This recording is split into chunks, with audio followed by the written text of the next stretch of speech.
Get ready for the only podcast proven to control tartar and fight gingivitis. Nobody likes onions.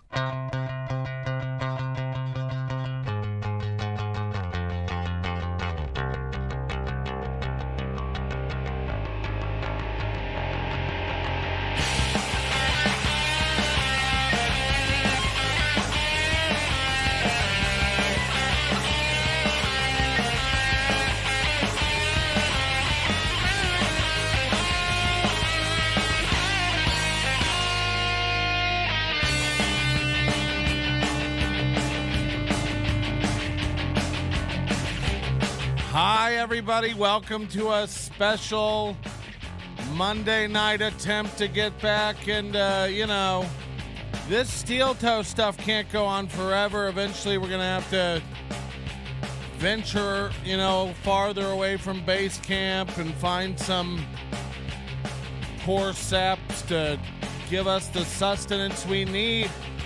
My brain craves it. Internet idiots. And Jesus Christ, I like to look local and harvest locally, small batch. And I got one tonight. You're going to love it.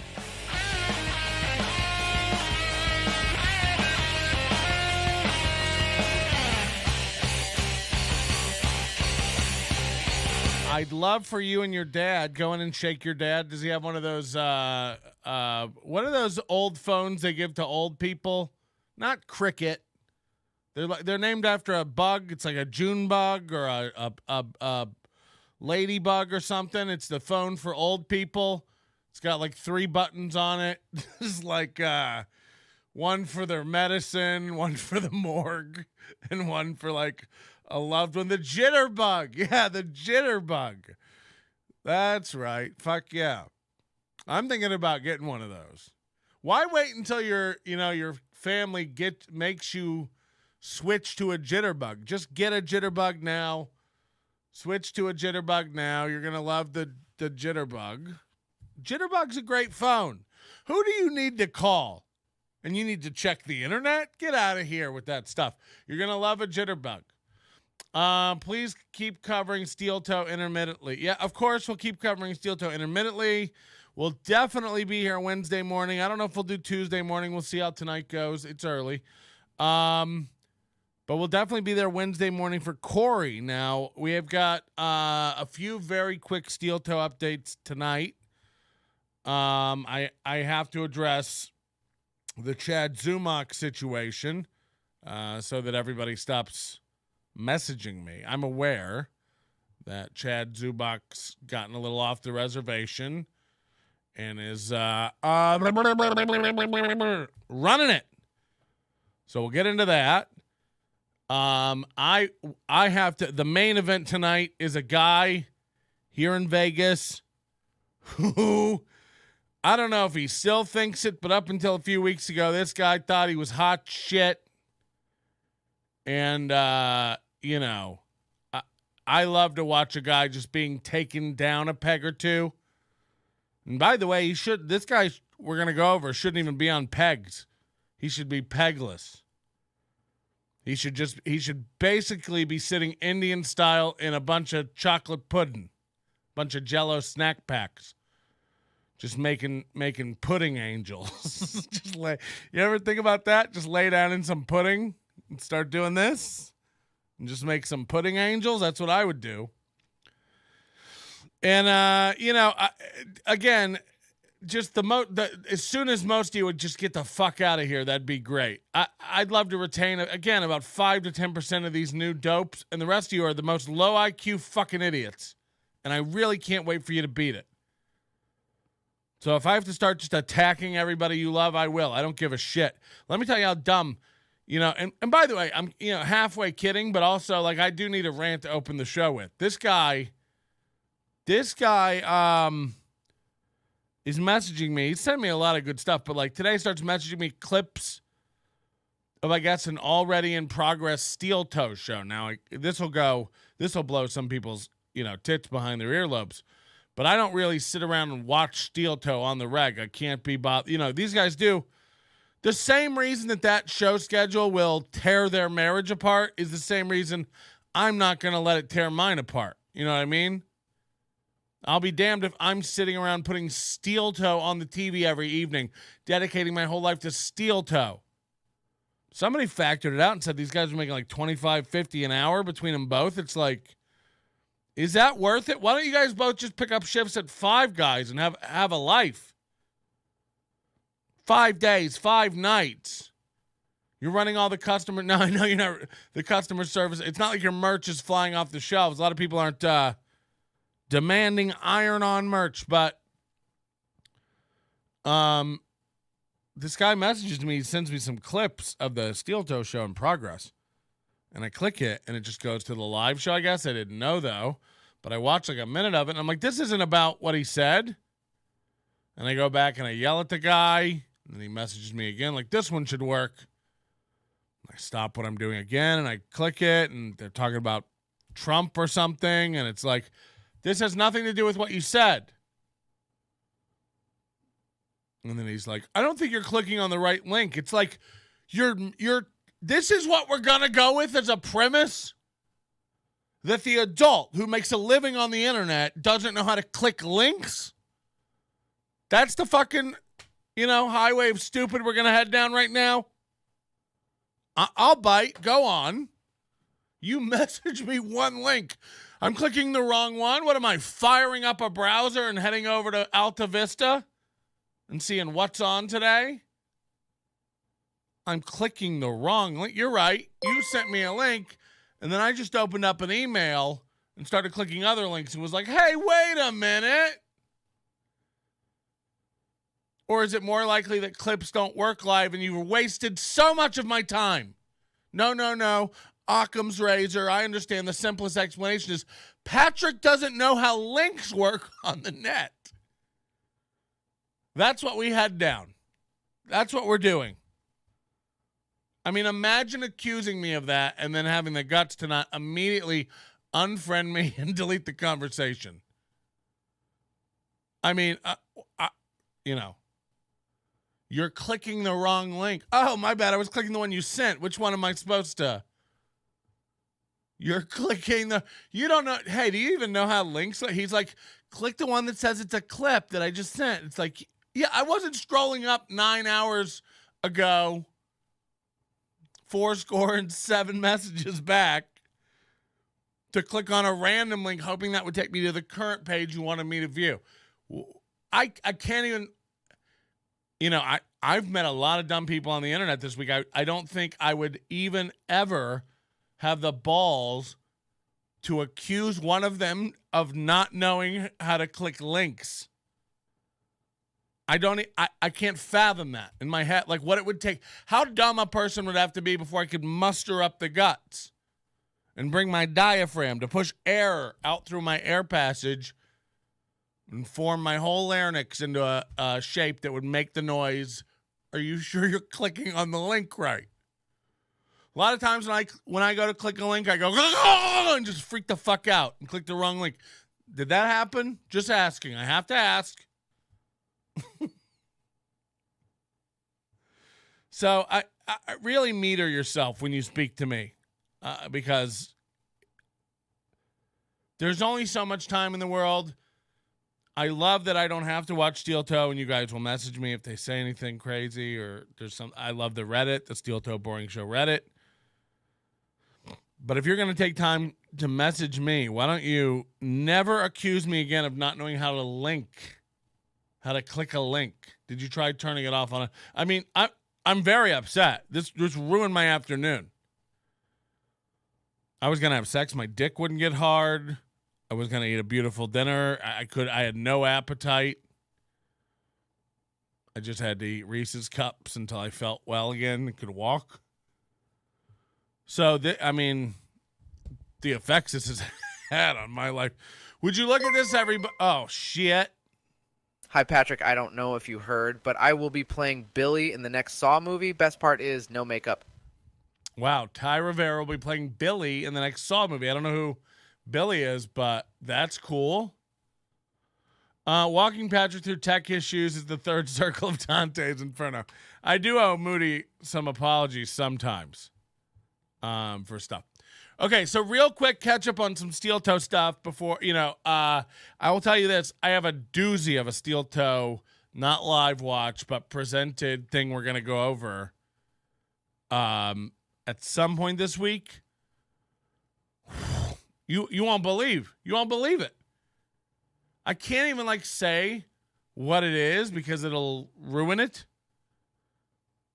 Not spoil your appetite, but it'll just ruin it. Trust me. So Social Blade, just real quick. You remember they were ticking up for a long time in 9.18 thousand, 9.19 thousand, 2,000, 2.1 thousand, and then it right back down to 2.18. It just kept bouncing around, and then they were victorious. They were 9.25, heights of heights. Steel toes back on the rise, baby. The numbers are great. Well, it turns out that didn't last very long. They did pick up some subs last week when they busted out with all that confidence, but that quickly leveled off. It's almost like they basically, for a month now, have not gained, and if they have, it's only been 20 or 30 people.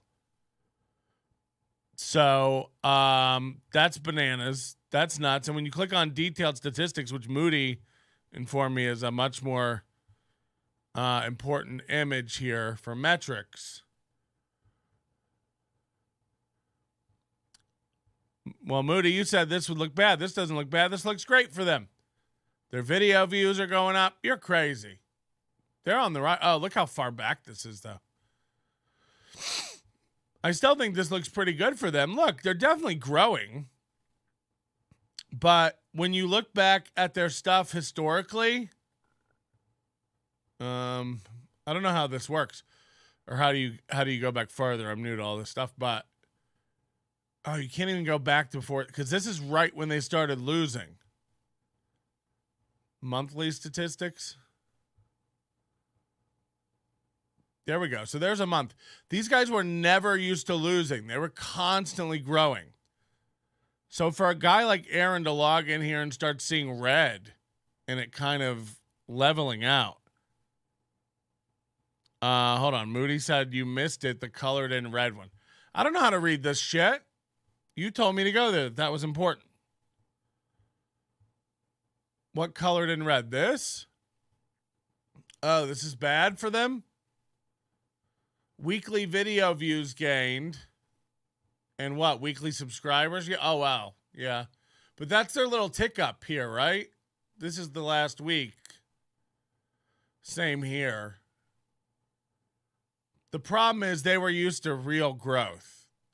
And it's just not what it seems. And I think they're so, they're involved in such a weird psychological cycle. Bex is saying he doesn't know how to use a website. Yeah, I'm not good. I'm not great. I'm not a metric guy. I'll be 100%. I don't know, how that shit works. I don't know how to read it. Moody said it's the first time it's negative. Oh, okay. I see. My Moody and the shrimp. Did their subs legitimately go down? I swore it was higher. No, I think they're still, they're not at their peak. They're down from their peak by 20. But the point is their growth. Their growth has stalled. And they're so emotional and they wear their hearts on their sleeves. I can't imagine this goes very well for them. But I also, I've never met a more delusional guy. These guys love to proclaim victory. We're winning. We're another win for Steel Toe. We have an example of it tonight. But just a couple videos from the Reddit to go through tonight real quick. Here's one where the Steel Toe talks about the Reddit. People have an interesting theory about this. Have a listen. You have a dog shit show, but you had to go find things and make things up. Guys, you dance into my tune, and I love it. I keep hearing some serious allegations that people like my underage photos on Reddit, posting them there. That and is stuff. fucking creepy. Yeah, that subreddit. Good one. We were supposed to be gone by now, apparently, and now they've really reached the bottom of the barrel. and they're putting up like teenage pictures of April. It's fucking. I mean, those guys are at the point now where they're hurting themselves more than they've ever harmed this show. So I think, first of all, I'm on this Reddit almost every day. I don't think I have seen any teenage photos of April, but even if I did, again, these guys are so dumb. I think they actually think liking a teenage photo or posting a teenage photo of a girl that's publicly available is illegal. It's like, you do know that it's not illegal to have photos of teenage girls. Like, look, it doesn't sound great even as it comes out of my mouth. I hear it. I don't personally have that, just a drive stuffed full of teens at soccer practice or what have you, but not illegal. You might have a few dads wanting to ask you some questions. You, as far as I know, you're allowed to go to a softball game and just take photos of the girls. Like, I do think you're allowed to do that. It's creepy. It ain't right. And again, you're going to have more than one dad saunter up to you and go, "Hey, fella, which kid's yours?" If you're just taping games. But this is public. You're allowed to walk up to people, drinking in the park and just take pictures of babies in their strollers. It's creepy as fuck, but that's allowed. It's public. There's no expectation of privacy in public. People have a very, very weird association with their knowledge of the law. They hear things on like Law and Order and stuff like that, but they don't understand the law. It's like I think what they're trying to do is insinuate they may get the Reddit shut down because there's teenage pics of April on there. And it's like, they're not teenage pics of April with her legs akimbo flicking her bean. LL Bean. She's a hunter. But you're allowed to have, they're on April's Reddit or her Instagram or forehead, for Facebook. I genuinely said for. She posted them on her own forehead. We can't take them down and have a look. So you're allowed to have photos of teens. Again, I hear it. It doesn't sound great, but you can have hard drives full of photos of teens,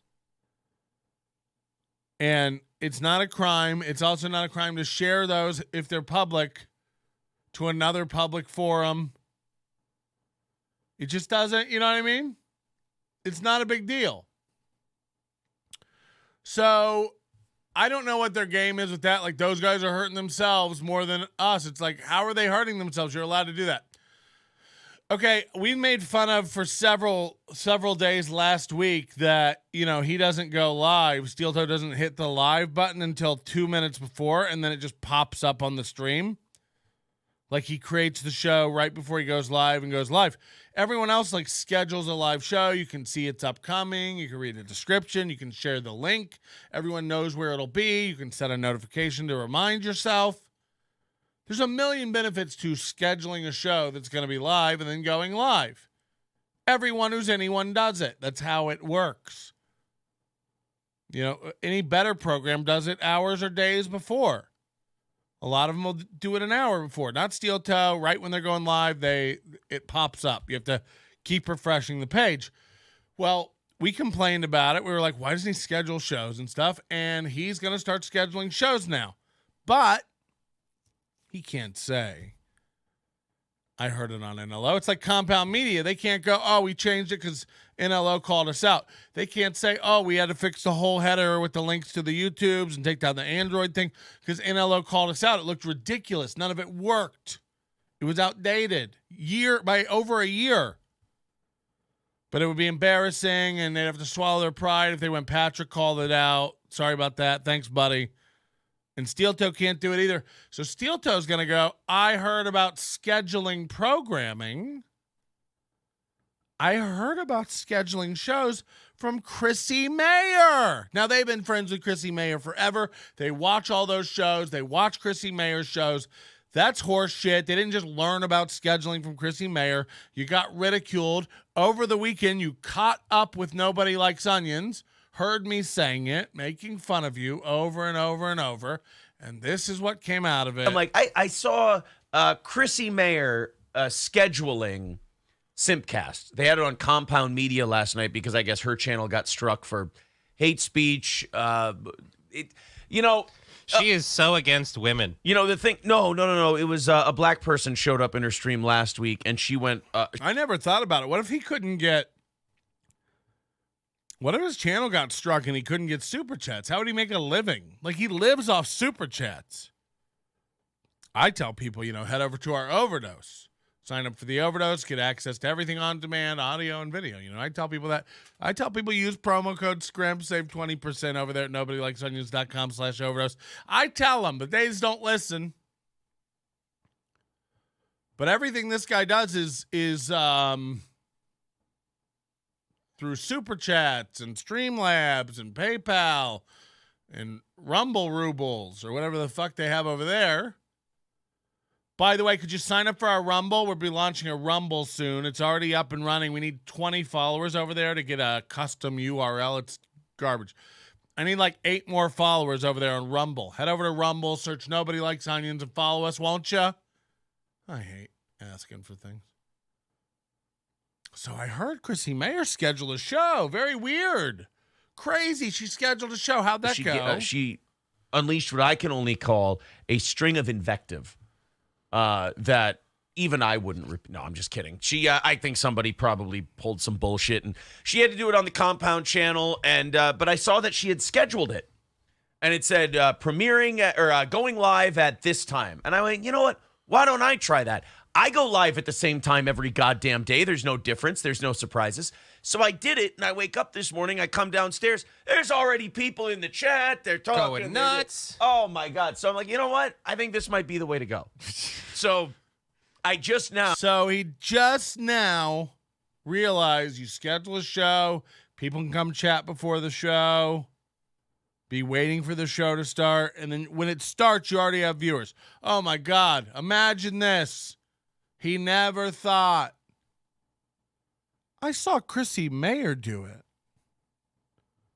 This guy watches every show. He's friends with everybody. He's into Mersh. He's into me. He's into Red Bar. He's into all the shows. But he's never seen anybody schedule it and have it start. And then the chat will. What a disingenuous piece of shit. Like, really, what a lying sack of shit. We roasted for you for this every day last week. Now, I saw Chrissy Mayer. But I think this might be the way to go. So I just now. We figured it out. We're like a year in. Less than a year in. All right, close. We are 4 days away from 11 months. And now I've figured out that if I schedule these things, they will come. So that's fun. Welcome to the show, guys. I'm like, So that's just insane. Another crazy lie that doesn't have to be a lie. Just stop lying about everything. They did not make their goal today. This is starting to happen more and more and more. And you'll see this. As a matter of fact, I think tonight they said they didn't hit their goal. They weren't close. And somebody at the last minute anonymously, off screen, off camera, a $225 donation came in. So they made their goal. Anonymous, no name. Remember last week he said a PayPal donation came in, but the screen was blank for the past 30 days. It showed nothing. What if a lot of this shit is fake? What if they're not making near what they proclaim to be making? Now, he does discount the YouTube cut. So like his goal is his goal.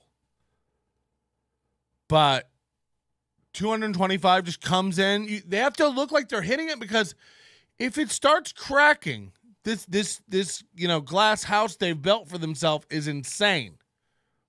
And when it starts cracking, they can't keep it going. They can't keep pretending like everything's fine if we don't get the donations. Because here's the thing. They wake up in the morning. They've got to do a show. They won't not do a show ever. This is their job. If they don't hit go live, they can't collect. It's the same thing I was making fun of last week. Like, why do they have to do 4-hour shows? You don't have to do a 4-hour show. Do what feels right. Do what feels natural. Some days it'll be 3. Some days it'll be 5. You don't have to do 4. You're not on terrestrial radio. You don't have to wake up at 6 a.m. You're not on terrestrial radio. What happens if you were to do it from 2 p.m. to 6 p.m.? Well, then the people wouldn't hear it while they work. It's like they can download it and play it the next day. Everything's the same. No.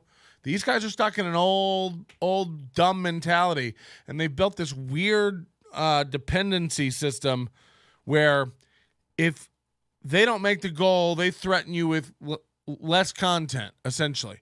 But they're starting to not make the goal as much, and they can't remove content. When they don't hit the goal, they give you the content on credit.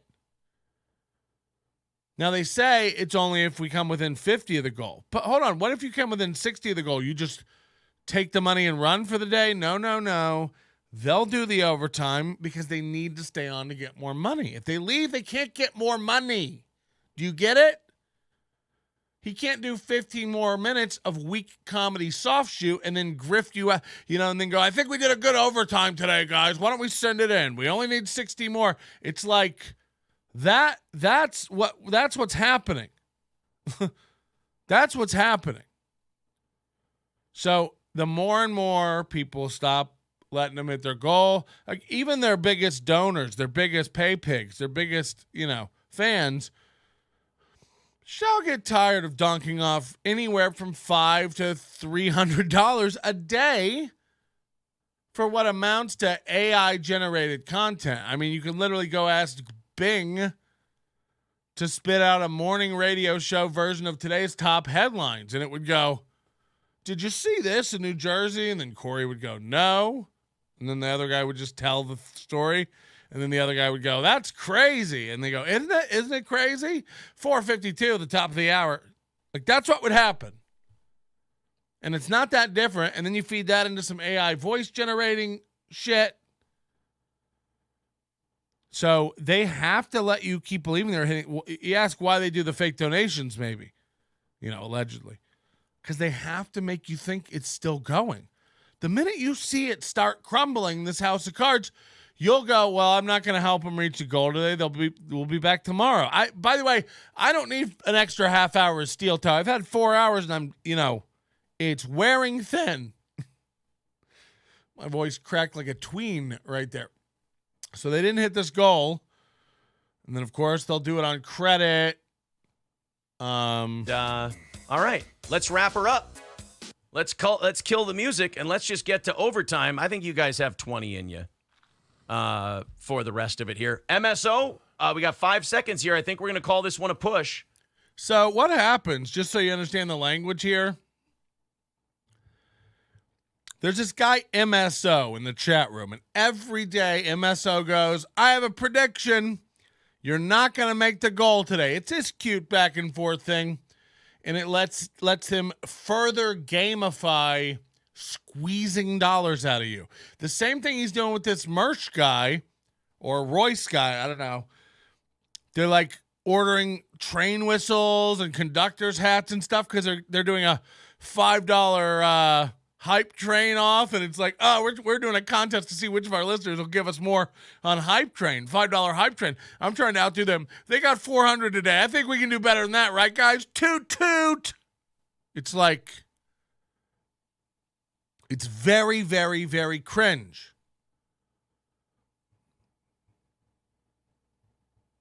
So these people are either too dumb to understand what's happening to them, like when they have this MSO guy go, you're not going to reach a goal today. And he's like, MSO's already made his prediction for the day. We're not going to reach our goal. Let's prove him wrong, guys. Get in those donations.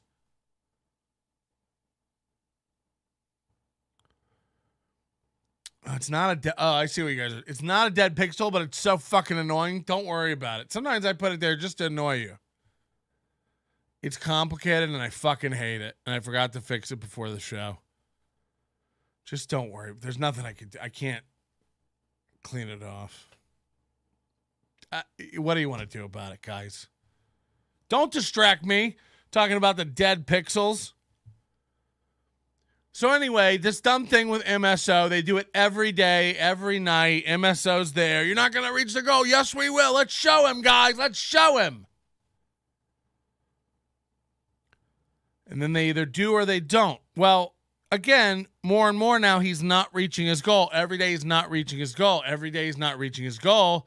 So he's implemented this new rule that's like, okay, well, if we get within $50 of the goal,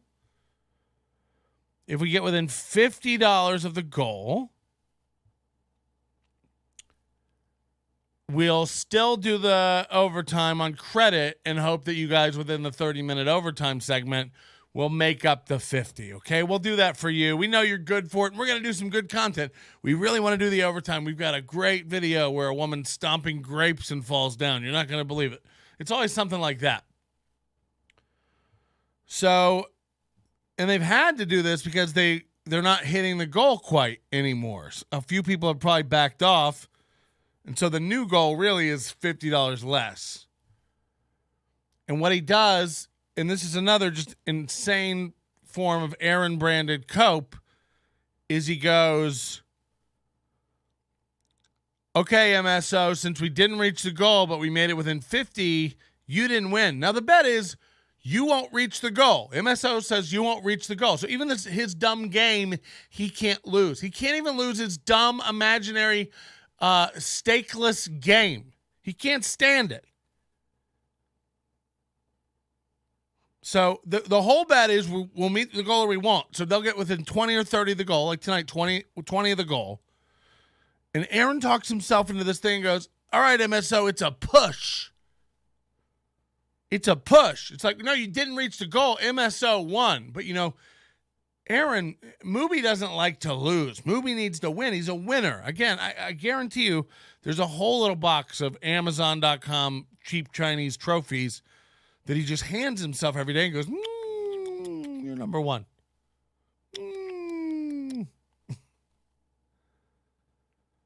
So he needs it. He needs it very, very badly. And so he made up this new thing where he's like, it's a push. Whenever we're within 50, you don't win and I don't win. Matter of fact, we both win. It's a push. Everybody wins. You win for saying I won't make the goal, and I win for making the goal. That really happens. That really happens. Have a look. I'll try to fix the pixels. Hold on. 3, 2, 1. It's a push. There you go, buddy. MSO gets himself a draw today. Now, it's a draw somehow, remember. Also, we play the crowd cheering. When you hit the goal, you didn't hit the goal tonight, you play the crowd cheering. What's real? We won. We didn't hit the goal. We still won. Watch him say it. Day. Very, very good. Everybody wins. MSO, us, and then we'll knock out that other $20 before the show's over. Red Fox Mad says, speak as Jesse Ventura. There you go. See, I'm a whore. I won't do anything. Like, everybody's criticism of the money angle of this show is 100% right. I mean, I don't run from it. We do anything we can to make the money to keep the show on the air. Filthy whores, the whole lot of us. Dirty, dirty rat fucks. So he says it, and Johnny pipes in with almost the quiet part out loud bit. It's like, we do whatever we have to do to keep the show going. It's like, well, if you have to come on and beg for 4 hours and still don't hit it, by the way, because it's a self-fulfilling prophecy of dog shit, you know what I mean? How could it go any other fucking way? The show gets worse the less show they do and the more they have to beg. The more they don't hit the goal, the more they have to beg. So the more they have to beg, the less show they can do, which makes the show worse. It makes people want to give less. When people give less, they have to beg more so they can do less show, which makes the show worse. So people want to give. Like, it never stops, this cycle. It never stops. This never gets better. The minute it turns down, while it's great, it's great. But because he's greedy and arrogant, even when he's making a lot of money and blowing past the goal, he still stops and begs because he can't just do a show, despite what he tells you constantly. So, very, very insane stuff. We have one more where they talk about Corey in the chat room. This was caught and captured, where April in the chat says, no phone call from Corey yet. I'm thinking he may have quit on us. What does he say? We are...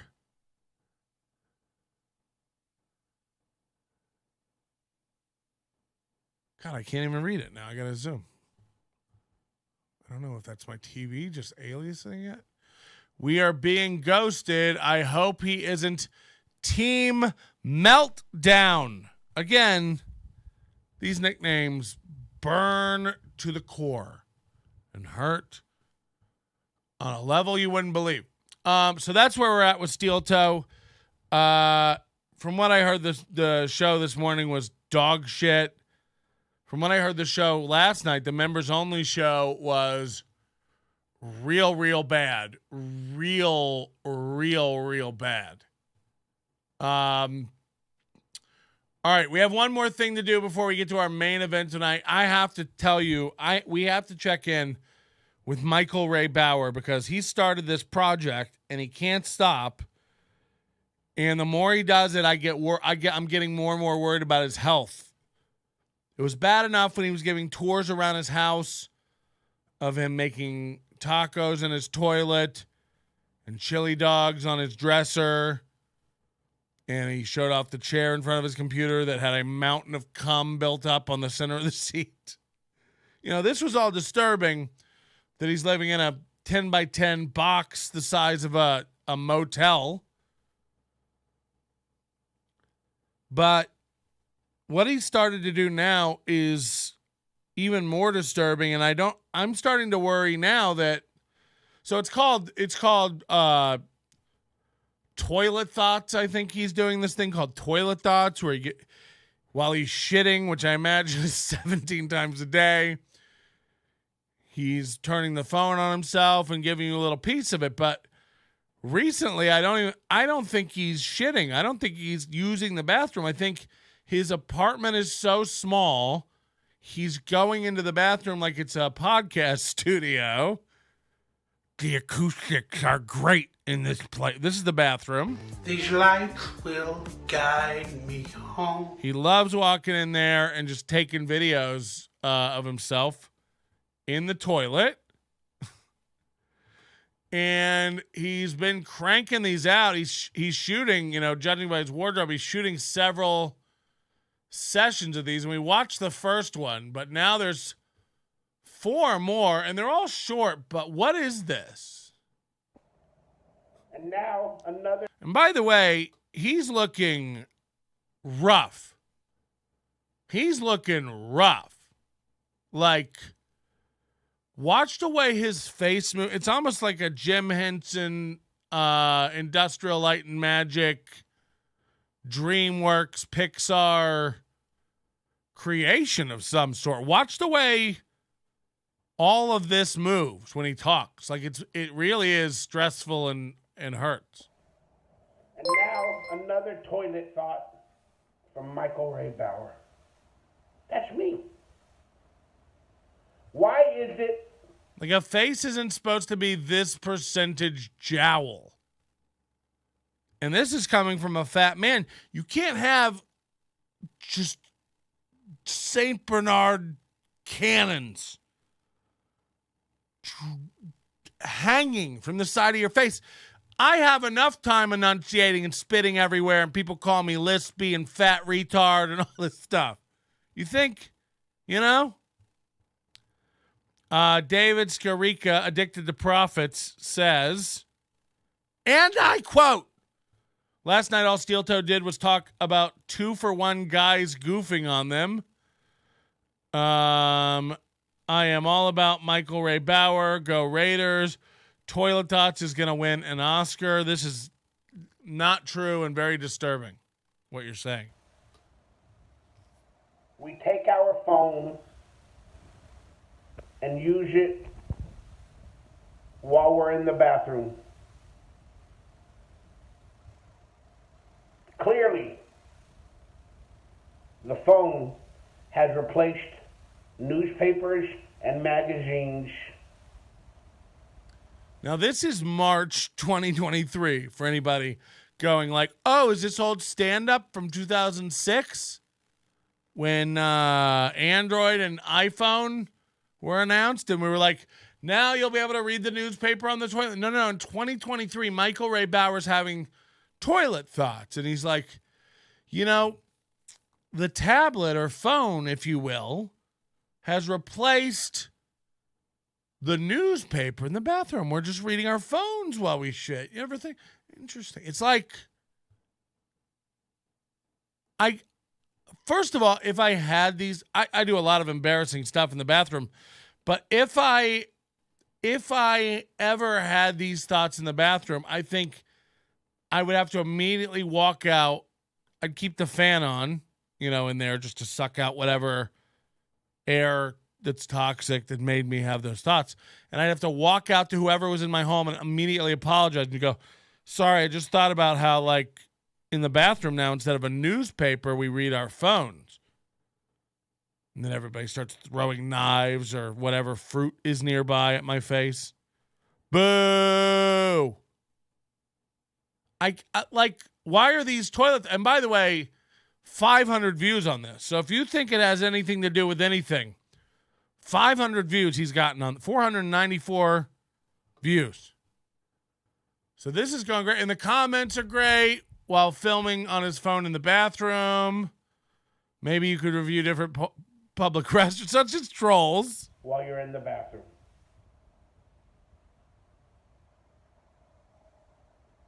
Why do we use our phone while we're in the bathroom? Is it easier? Is it more convenient?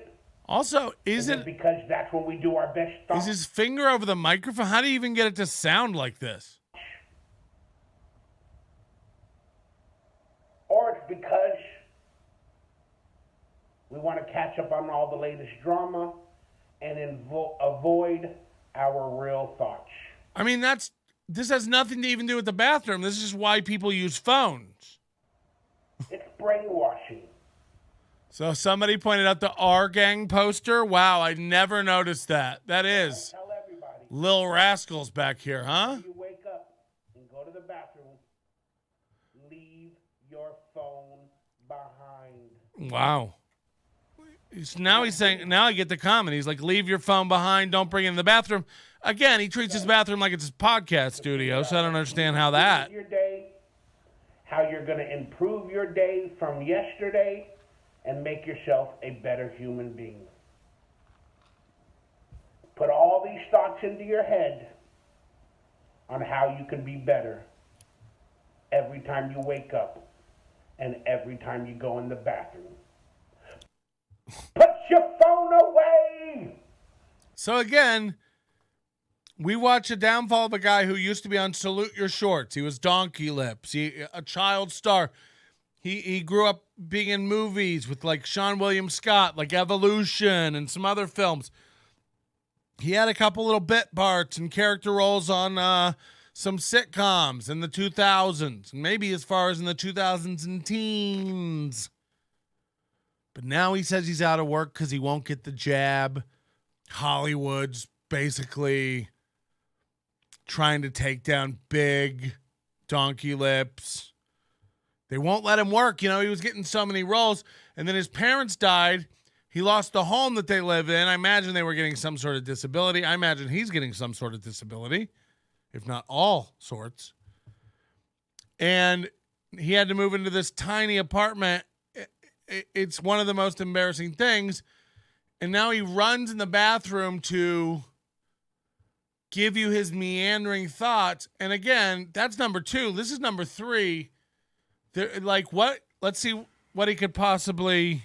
And now it's time for another toilet thought with Michael Ray Bauer. No, he's definitely not shitting. He's leaning forward. He looks handsome here, like he got a haircut. Corn. It's going to be about pooping and corn.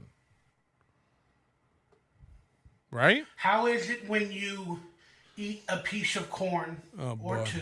Oh, boy. Toilet. Some of us are fatter than others. Wow. But how is it when you eat a piece of corn? He could have had an Oscar if it wasn't for the damn jab. Yeah, Aaron's breastbite, good point. It goes into your esophagus, into your stomach. Schnoffalophagus? Esophagus. With all the acid, all the bile, all the things that break down foods. Corn goes into that area as one shape. Then it sits in there while your stomach breaks it down, puts it into your intestines and whatever else it needs to do. This is going great. Too long of intestines with more bile, more acid, more stuff that breaks down food. The corn goes to And how does it? maybe 12 Yeah, that area. 4 hours Food. on your stomach and your ability to digest. How is it that corn comes out It's like, you know what it is? in the same shape? It's like the daily situations in life where everyone else would be like, let me Google. Hey, I wonder how this works. Let me just Google this and find out. Not Bauer. What Bauer does is set up a camera, head to the nearest toilet, and meanderingly and charmingly, sorry, I just had a little bit of a stroke. Without charm, asks not even smart people on the internet. It's not like he's posting this to Quora or Yahoo Answers even. He's posting up donkey lips, is going to his fan page, which again, imagine being a fan of this, and going, how does digestion work? How does corn get broken down? As if this hasn't been... I think he's been watching a lot of 80s stand-up.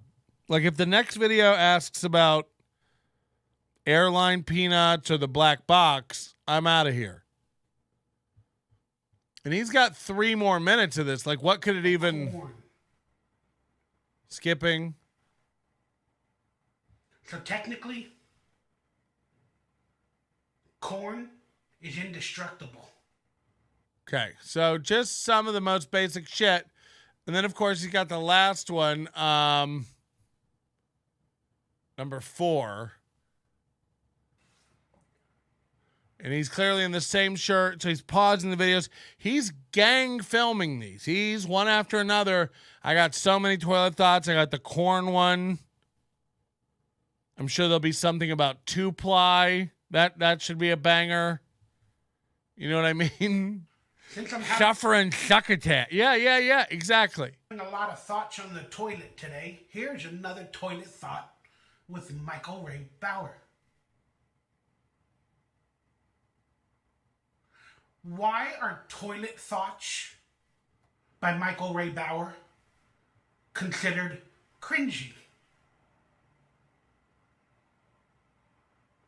Why are they considered unclassy? For people who don't know, what's really disgusting is behind him on the toilet, like tank, he doesn't have a kitchen, so he washes his dishes in the bathroom sink. He strains his greasy meat into the toilet when he cooks. He's always in his bathroom cooking. It's really crazy. He has like a hot plate and a toilet and a sink. And behind him on his toilet He's got his toilet brush for like scrubbing out his big Duke speckles. And he has sponges and scrubbers for dishes all in the same basket. Stuff to scrub toilets and stuff to scrub dishes. And it's some of the grossest stuff you've ever seen in your life. And he'll like put a strainer in the toilet seat, like in the hole where you sit down and shit through. And he'll dump like greasy meat in there to strain it off because he's like, I can't put it down the sink. It'll slop up the sink. So I flush the grease. I flush the grease down the shitter. He loves it.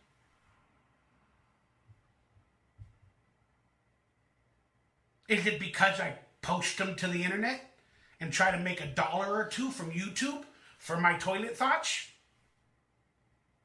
I thought that would be called capitalism or marketing or good business. Monetization of your crap. Yeah.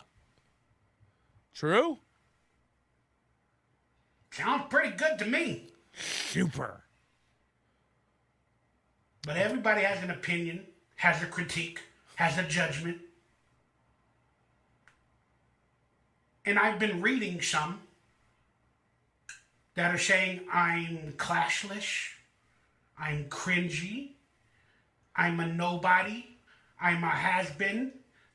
These type of videos are And then you started doing the toilet videos. disgusting.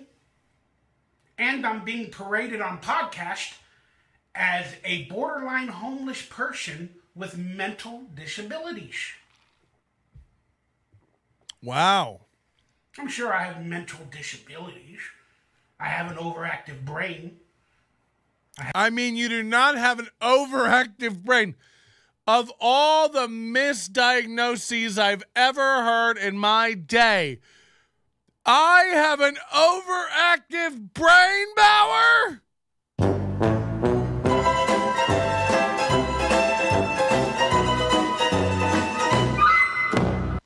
I mean, of all the things we can accuse this fucking guy of, overactive brain is not on the list.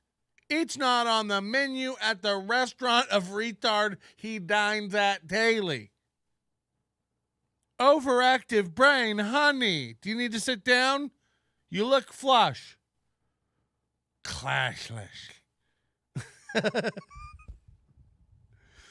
He's got a lot of new videos. If we make the goal today, maybe we'll go into overtime and show some of these vids. But this guy's off the rails again. After months of not doing anything, almost a year, he comes back with one of the saddest Christmas videos we've ever seen. And since then, he's launched new merch, a shop.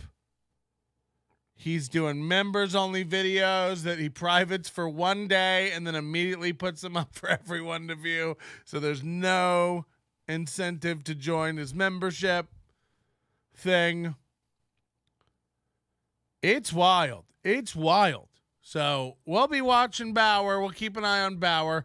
Also, maybe in the overtime today, we'll have a little, the after show. I keep saying overtime. He calls it overtime because he makes his co-hosts work overtime for no pay. You know, $50 for 4 hours is $12.50 an hour. You stretch to overtime, now you're at $11 an hour for these poor schlubs working overtime. That's why he calls it that. We do an after show. It's just an after show. Patrick, you won't make your goal. Probably not. You know, we're losing popularity over here. As people may have known, I got a million messages yesterday that Chad Zumock was on his stream manically going off on me. He would, I guess, compliment me, but it was backhanded compliment, and then he would attack me. And everybody's messaging me. What do you have to say about this? Zumock, what do you say about this? He discovered you. Zumock saying, you know, you're not grateful for all this stuff. And it's like, I guess what I want to say about it is get help. I don't know what the fuck is wrong with everybody. The night before, this motherfucker's tweeting me like a fucking teenage girl. I've been friends with Ryan Dalton longer than you. Now, he heard this on Ray DeVito's podcast, who he also got mad that I went over there and did Ray DeVito's podcast. But again, I've known both of those guys longer than I've known you. And he's tweeting me, I went to high school with Ryan Dalton, so don't even talk to me. Don't try to out Ryan Dalton me. It's like, I don't know what you're fucking talking about. And then he's like, Patrick likes to answer every tweet. And I'm getting sick and tired of him trying to be, he's the smartest guy in the room. Like, just going off. Like a pardon my French, a bitch. Like a bitch. You sound like a fucking bitch. And then deleting them the next day. If you have something to fucking say to me, say it. If you're really mad about something, don't talk sideways out of your fucking mouth to me. Don't say one fucking thing and then negate it completely a minute later when I've done nothing to you, motherfucker. So don't do this thing where you're going to half-ass it. If you're going to fucking turn. Sour for me, okay? Don't half-ass do it. I know you don't have an upper lip. That don't mean your bottom one's got a quiver when you talk, bitch. Say it if you got something to fucking say. I've done nothing to you. He was tweeting, man. He was tweeting insane shit at me. Like, oh, you had to fucking investigate me? I thought you were a friend. You want to know the truth, motherfucker? I didn't fucking investigate you. I was brought an opportunity to investigate you that was bankrolled and funded by several people who proclaim to be your friends but don't have the guts to do it to your face. You were betrayed by a group of confidants that I won't reveal, who came to me and said, Melton will give the results honestly and truthfully. And Melton did. So when you're in a case of Grey Goose over there and you start spiraling and you're looking for somebody to angry tweet, maybe don't lash out at people who are doing nothing but being honest and being your friend about shit. I like your fucking antics. I'm into it. I've never said a bad fucking thing about you. Get the fuck out of here. If you want to say something, fucking say it. I don't know you shit, motherfucker. I've been podcasting since before you. I've known the guys you're angry that I know before you. And I was fucking doing comedy before you. Remember, you were opening for me when I met you. Calm down about it. How that? That being said, I'd like to return to our previous relationship where you're just fucking normal to me and I'm normal to you. Jesus fucking Christ. Is that okay? Is that a fair statement? Like, what the fuck, man? You're acting nuts. You're acting nuts. Are you glad I got you on MLC?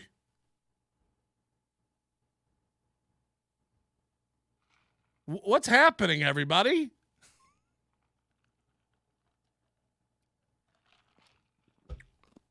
Clip it, Bex. All right, let's move it on. So you want to be mad at somebody. Everyone knew you were lying. Everyone. And I was approached by people you know to research it, find out the results, and turn you in. Is that what you want to hear? There you go, tough guy. As if I even know you well enough to be like, I'm going to launch an investigation. Didn't happen. So that's going to be the new scandal. Who did it? Who did it? Oh, shit. All right, we're going to have some fun tonight. I know you guys love fun. I like Chad, but it's fucking sad, man. I see I see what you're doing. Why are you angry at me? What are you fucking angry about? I stick up for you. I tell people, stop being mad at Chad for being a liar. Does it hurt you when we call you a liar? Liar? You lie. You've lied.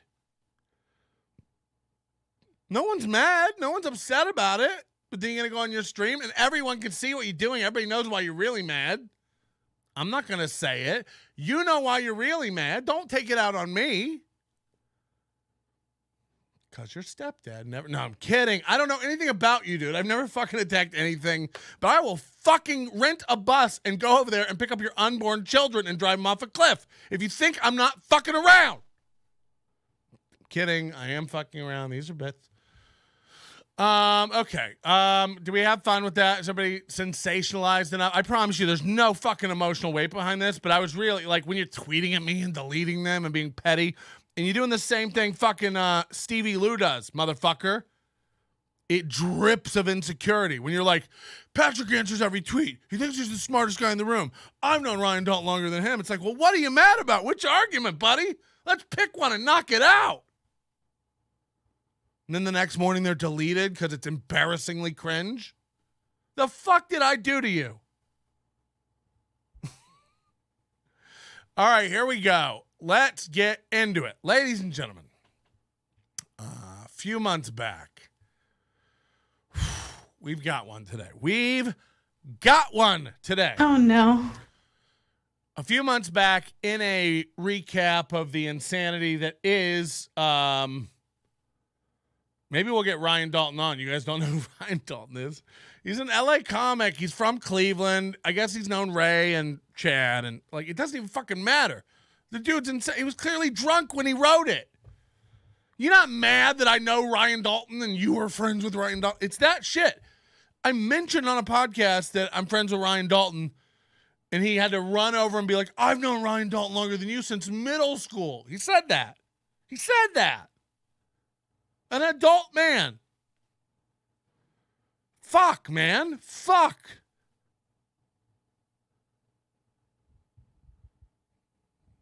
So, enough of it. And by the way, then just drop it. I'll walk away and you walk away. I don't give a fuck. Like, what are you mad at, bro? Dial in, you're crazy. Take your meds. I don't know what the fuck. Fucking insane. Such an insane thing to happen to a guy who's done nothing to you. Here we go, the main event for tonight.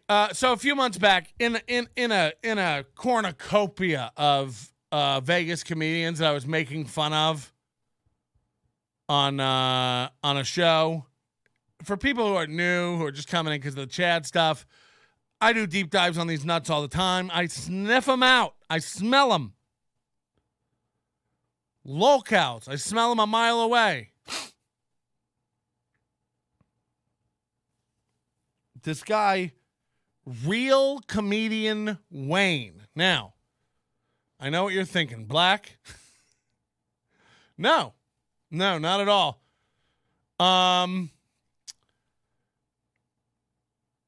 But any comic that uses comedian in their name, I automatically subtract 20% of the funny.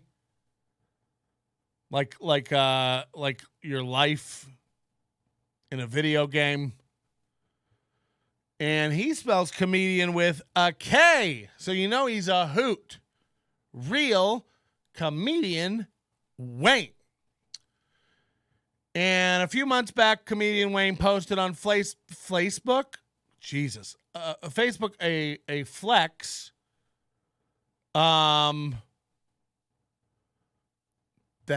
caught my attention. Now, I will say this, before I saw this post months ago, I didn't know who this guy was, never heard of him. I just thought the post in and of itself was funny and indicative of a guy who's insecure and probably shit at comedy.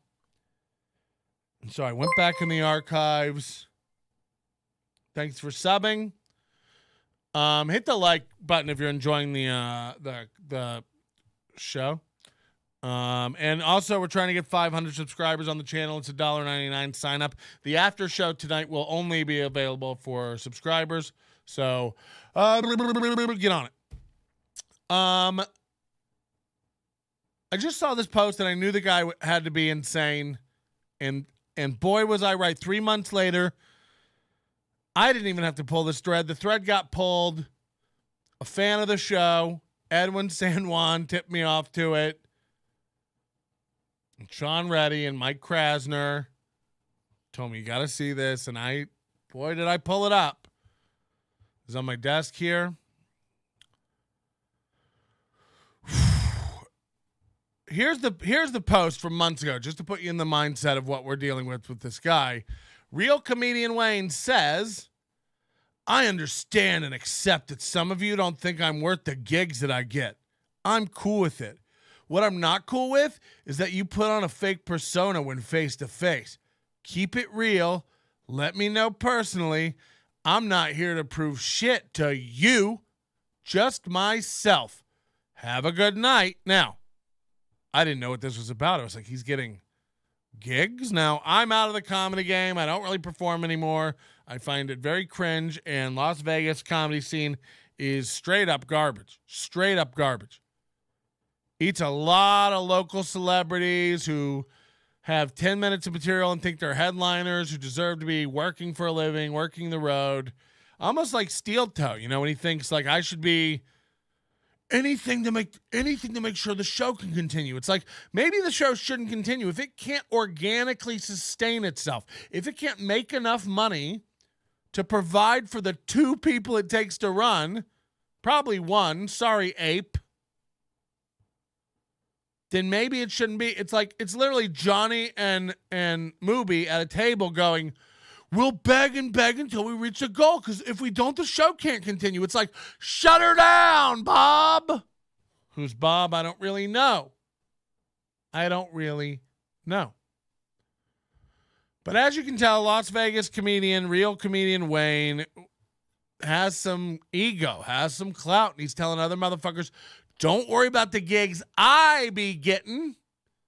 Worry about yourself. I'm not here to prove shit to you. Why would he have to? He doesn't know us anything.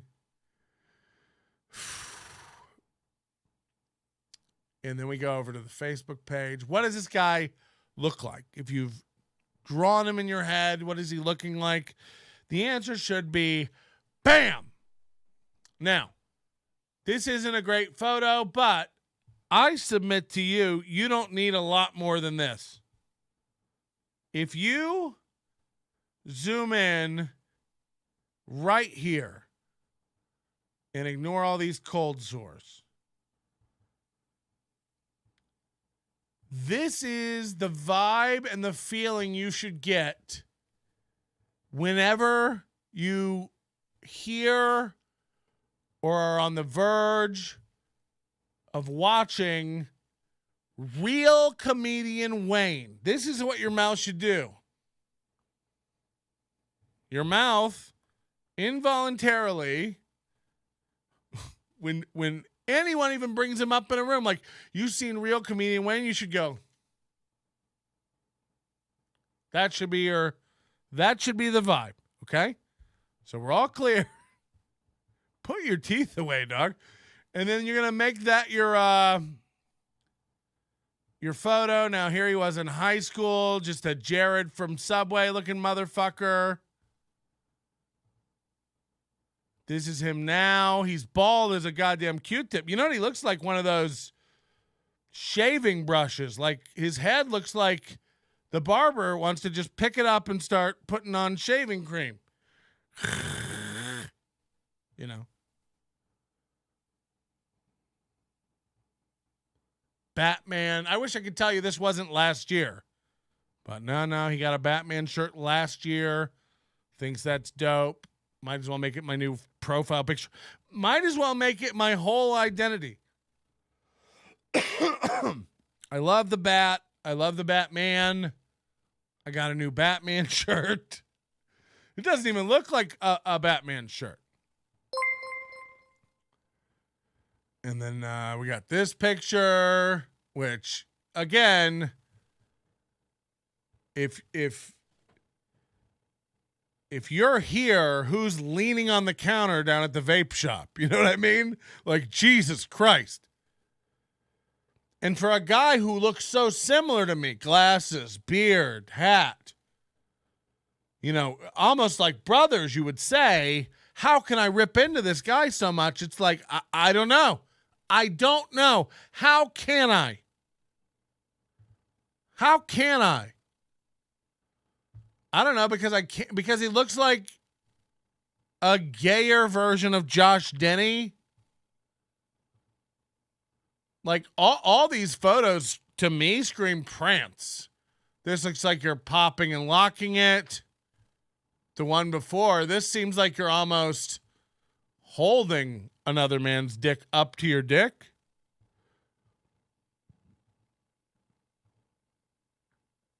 Here we are about to see if the brisket's ready to come off the smoker. Here's another one that just missed his head completely. But why not upload them both, right? Here he is on the toilet, because that'll be funny. Boy. Here's a marijuana suit. That's a hoot. Imagine putting nails on your wall. Not even evenly, by the way. You know, who needs a level? Who needs a ruler? We're going to willy-nilly just get a brad nailer and as needed, but new. Who needs a stud, you know? We just are going to, above our TV, above our 32-inch Magnavox TV, I'm going to put up my 5 favorite hats. And you know one of them's the Joker, motherfucker. You already seen the Batman stuff. Or is this a Harley Quinn situation? Wow. First of all, you know, wow. Just wow. The decor. Is this a Airbnb by the lake? No? Fuck. Could have fooled me. It's got all the latest design trends from Home and Gardens television. Who needs a stud when you are one? Yeah, that's a good point. So if you haven't noticed, he's changed his name to Rodney Wayne. Now, that is his real name. But he thought he would go by Real Comedian Wayne. For some dumb reason, he has since changed it. I'd like to just scroll way back in his timeline. This is the best way to get an idea of a kind of guy we're dealing with here. Oh, look at who it is here. So I must have been talking some mad shit about someone here. And I think he said like, hold on. I think he just said like, thanks for bringing me up or something. I don't know. I didn't tag him.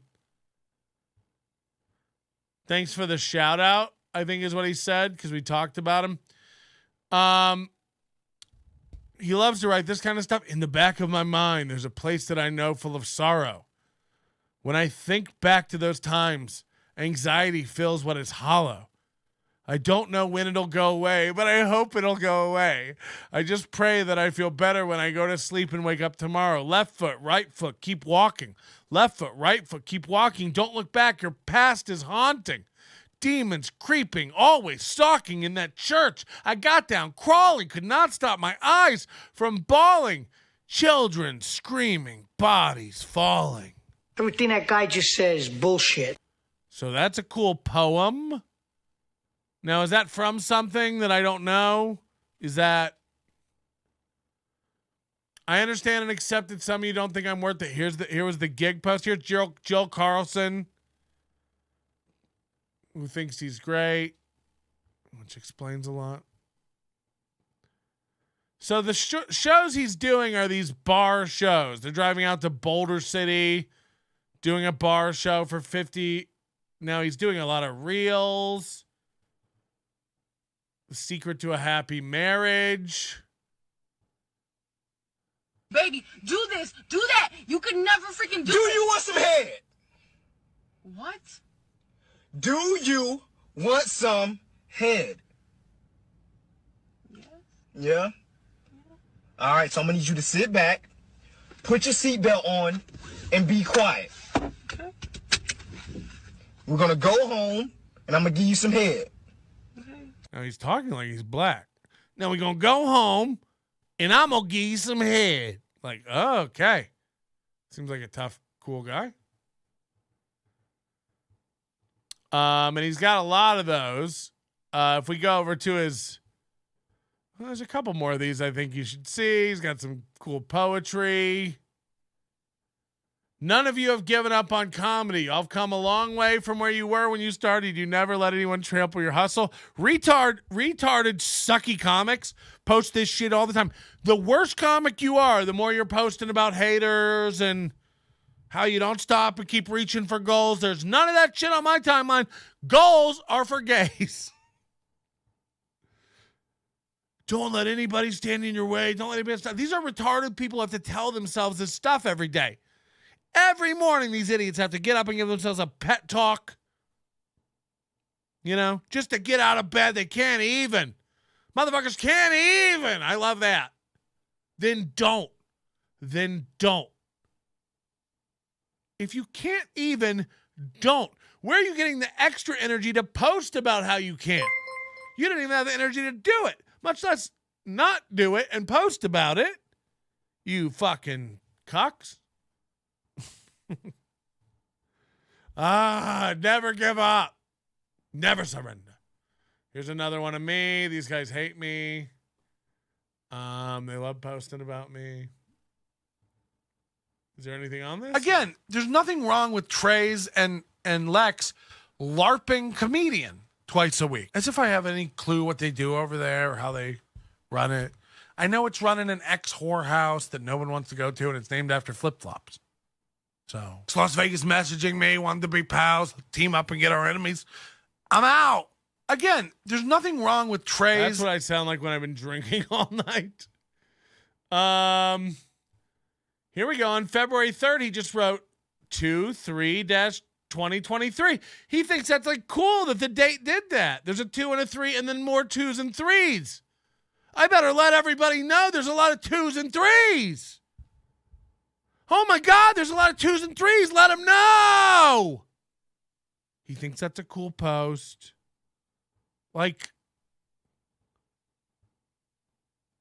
anyone have a camera gimbal that I could buy from them? Working on some new content for my podcast. Can't wait to see this. Can't wait to see his new podcast. Oh, love it when a guy starts a podcast. Life lesson, always have a backup plan. Never let your guard down. And remember, everyone is your friend until you have something they want. Like a tripod?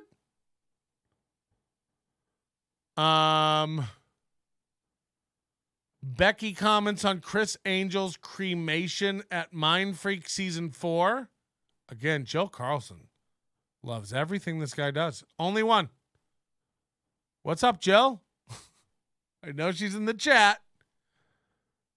And then, of course, the photo we've all been staring at with the teeth. Anybody need to open a beer? So there he is. Anybody who lets their hair curl from their mustache into their lip is automatically... Imagine a woman kissing this. Imagine children playing in this mouth. You can be nice without lying. You can be nice without sucking dick. You know, you don't have to gargle every awful comedian's shit. But maybe you think he's great, and maybe he is, you know. And here we go. This is a barbecue restaurant he performs at all the time. This is actually the flyer. It's been this way for years. They think it's great.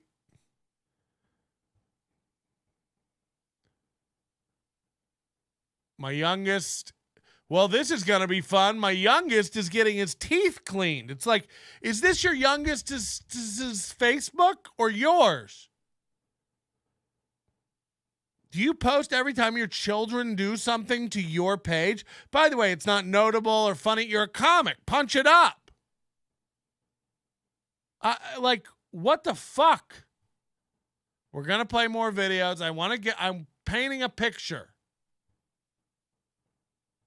I want you to see what kind of guy he is. I have to wear my glasses now more than I thought. And I realized that a couple nights ago when my wife and I were having sex and I had to put my glasses on. Well, everybody's asking, like, well, what the fuck are you going to wear your glasses for? I'll explain. We were doing our thing. We're getting it in, right? I'm doing my thing, and I'm like, you like the way I lick on your nipple? She's like, that's my mole.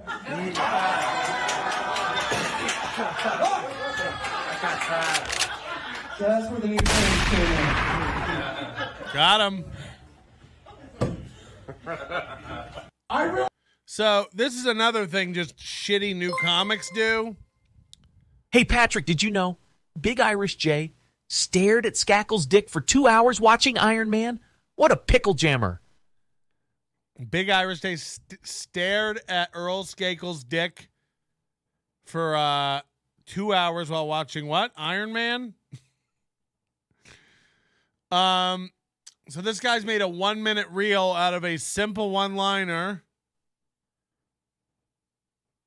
that should have been reduced down to something like, I'm getting older. I'm having a hard time seeing in the dark. I think I have to start wearing glasses during sex. The other day I thought I was sucking on my wife's nipple, and she said, hey, that's my freckle. Like, that was the joke, and it should have been delivered and formulated that much.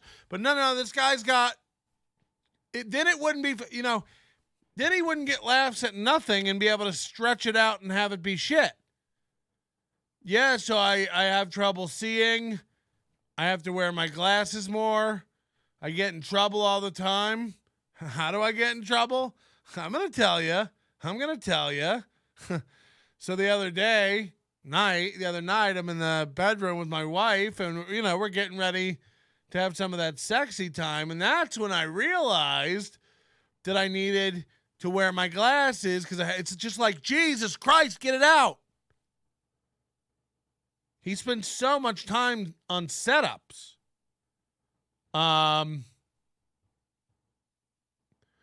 So we head over to his Facebook, and this guy's, look, believe it or not, this guy's better than Stevie Lou numbers.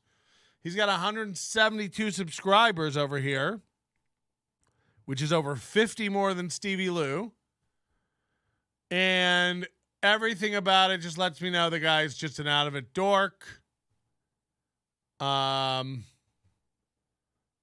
He's at Wise Guys a lot because they have 2 open mics a week. So whenever you see somebody at Wise Guys in Vegas all the time, they're shit. I'm sorry to say, that club will ruin a comic's reputation. When I know you're at Wise Guys all the time, explaining to my son why he is still around.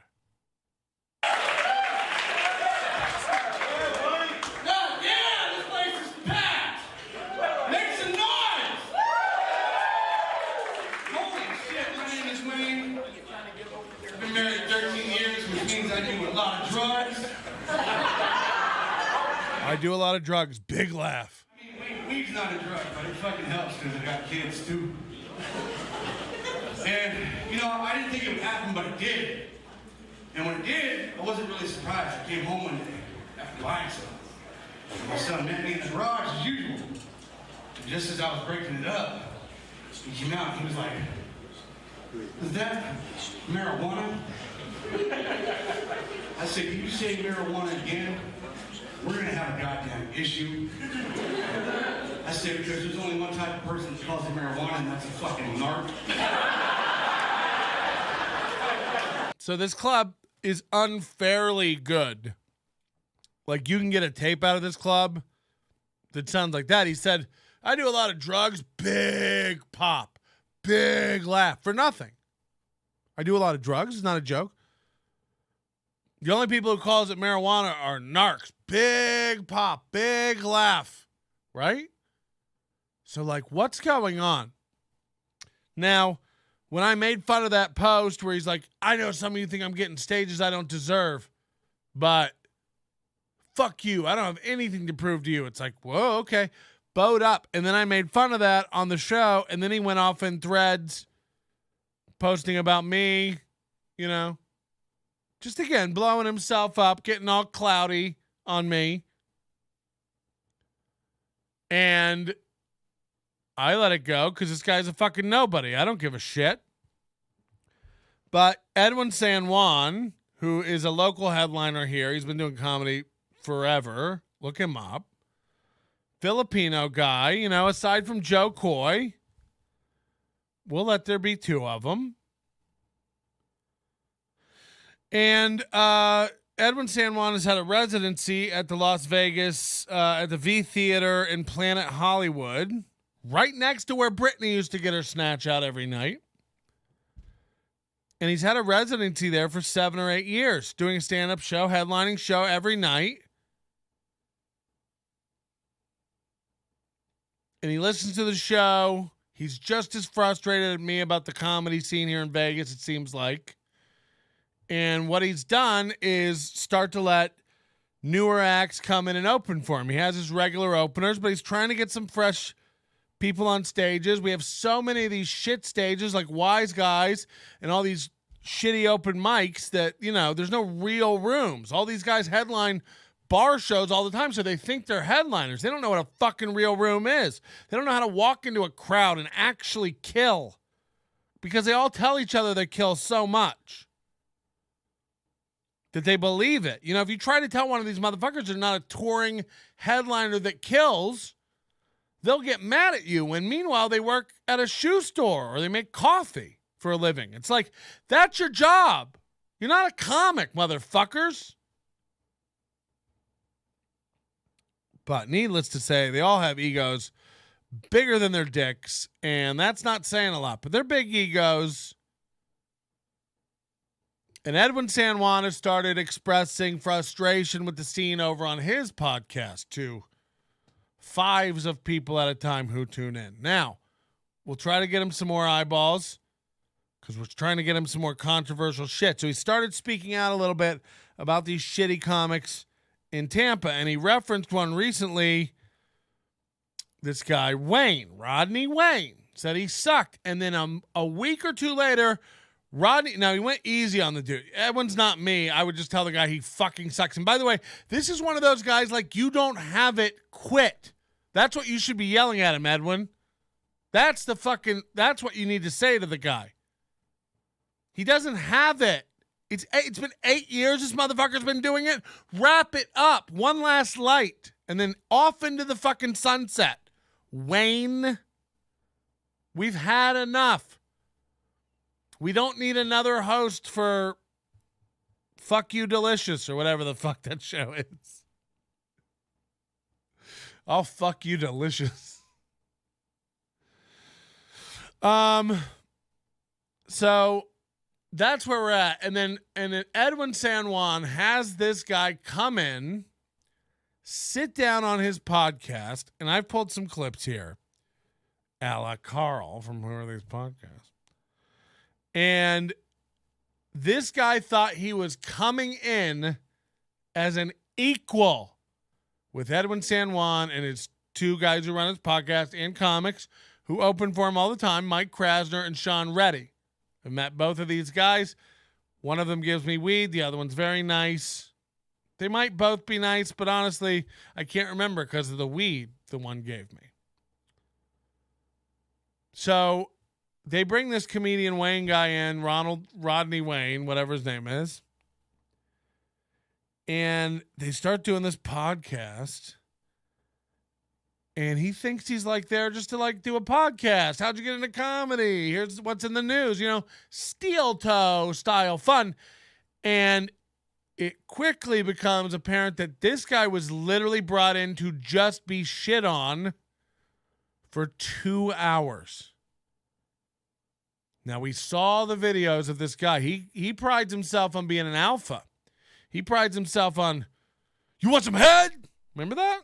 This is the guy who gives women head in the car and tells them to buckle up ahead of time. This is a guy, he's a man. This guy's a real man. You know? Sure, he looks a little bit like Elton John had a disappointing gayer son. He looks like I ate me. Okay? So they bring him in, they sit him down, and the first clip I have is them talking about his name. You're gonna love it. This is train wreck after train wreck, and they get more and more brazen, like shitting on this guy's face, like to his face. Whew, here we go. What the fuck is happening, you guys? We are fucking cracking up already. We haven't even what the fuck did. But welcome to the ESJ podcast. I'm Edwin San Juan. I got my friends here, Mr. Mike Krasner. Yeah. So this is Mike Krasner. This is Edwin San Juan. This is Wayne. Do his teeth ever not look like a beaver that's got nothing to do? You shouldn't be able to see your chiclet teeth from space. Just the light from the Luxor, the Great Wall of China, and these. This is Sean Reddy. He runs all the stuff. He edits it. I told him last time I didn't like that they had the Tambourine album on their wall, so now all the albums are Tambourine by Chris Rock, and that upsets me as well. Yeah, look at that. Producer of the show, Sean Reddy. What up? What up? Yeah, and we got a guest in the house Hell today. yeah. What's Let me up, get Rodney out of the way of Raines? this. What's up? What it do? Rodney Wayne. That's not fucking like a Roman. It's like a wrestling name. It's a wrestling name, bro. Rodney Raines. I say that because So his name's Rodney Raines, and the name he decided to go with for a stage name was Real Comedian Wayne with a K, remember? I mean, that's your real name, right? Is it? Yeah, no, that is my real name, but Wayne is my middle name. He's like, that's a great comedic name, Rodney Raines. And he's like, no, I'll just go with Wayne. I'll just have it match my comedy level. Yeah, how can you want to go with No, that was the first slam. That was the first dig. No, I'll just go with Wayne, have it match my comedy level. Now, he's just a comedy ability. But this guy's going to start getting dinged and not even notice it. This is how out of it he is. That should have been the first indication this is not going to be a friendly podcast. I mean, this goes way too... I mean, this guy doesn't get it for a while. It's going to be great. It's really going to be great. I've cut it, and then we're going to go over a set where they break it down. But fuck, he doesn't understand he's not here to do back and forth. Rodney, bro? I don't know. I've had my name forever, and I was like, I don't know. Is that even a cool name? It's a great name, dog. You hear the confidence level now is gone? Before it was like, I know a lot of motherfuckers out there think I don't deserve the gigs I get. I don't have anything to prove to you. Remember that? You want some head? Now it's like, I don't know. Is Rodney a cool name? Whoa. Whoa. We've gone real Benjamin Buttons with our personality, haven't we? I don't even know. Okay. You say so. But No, when I've had like 5 people tell me that name is cool. And Bro, you have a chance to be the funniest Rodney. No, you don't. no, I don't. Don't do that. Like shoot No, down hopes and shit. No, I think You have a chance to be a No, but funny the, Rodney. No, but not... the double R, the alliteration is nice. Rodney Raines. Like Yeah. Rodney Raines. Give it up for Rodney And then Raines. is there another Rodney out there that's been funnier since Rodney Dangerfield? Pick up Wayne's book, Too Fat to Skateboard. Like, There's no, any other bro, Rodney. No, I as think far as Rodney I know. Carrington, is he a comic? Yeah, I but don't he's know, RC. I'm RR. He's a cola. All right. Did you hear that? So they said Rodney Carrington. The question was, are there any funny other Rodneys doing comedy? And somebody said Rodney Carrington. And Wayne goes, yeah, he's an RC. I'm an RR. He's a cola. And again, you're in a room with some actual pros, so that gets what it deserves here. RC. I'm RR. He's a cola. I mean, Edwin looked away. Everyone's like cringing visibly. I think Edwin might have aged 1.5 years right there from that fucking douchey joke. Watch him just cringe. Watch the pause, and then he almost like sinks into his shoulders.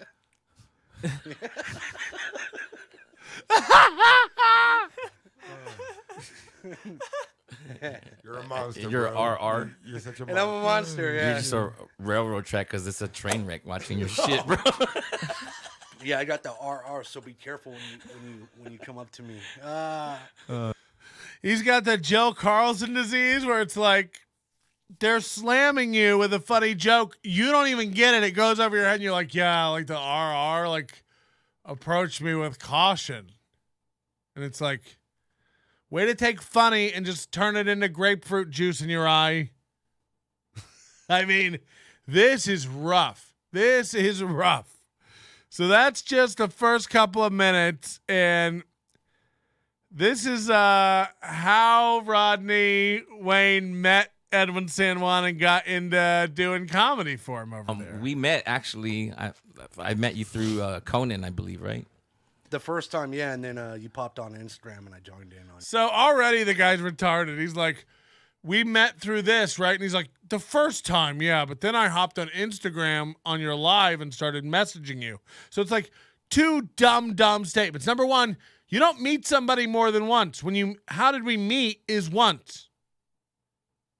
And then to be like an up-and-coming comic in the same city as this guy who wants to like banter and be peers, you're going like, then you did an Instagram live, so I signed up and I was like, oh, we're starting to get into jail. I get it, Patrick. I don't think you do, liar. On your live. Okay. But originally it was through Conan because he was on the show, and I went there to see him. You were actually paying to go see tickets to see me or see Conan. I was paying tickets to go see both of you. I didn't know you at the time. All right. But I originally paid to go see Conan because. So again, just a basic bitch new comic. Imagine me paying money to go see a comedy show. He wanted to go see his friend Conan open for Edwin San Juan, which not today, Jesus. So he went and bought tickets to see his friend Conan instead of asking, could you get me tickets to this show? Put me on a guest list. This guy's been doing comedy 8 years. He doesn't know about guest lists. We're asking for a comp. 8 years. And he's such a fucking pussy. He's got such little self-confidence. Remember, Mr. You want some head? That never happens. That never happens. Your wife probably says that to you. You want some head? And then you go, no. I mean, you sound like a fucking girl. Like an unconfident girl.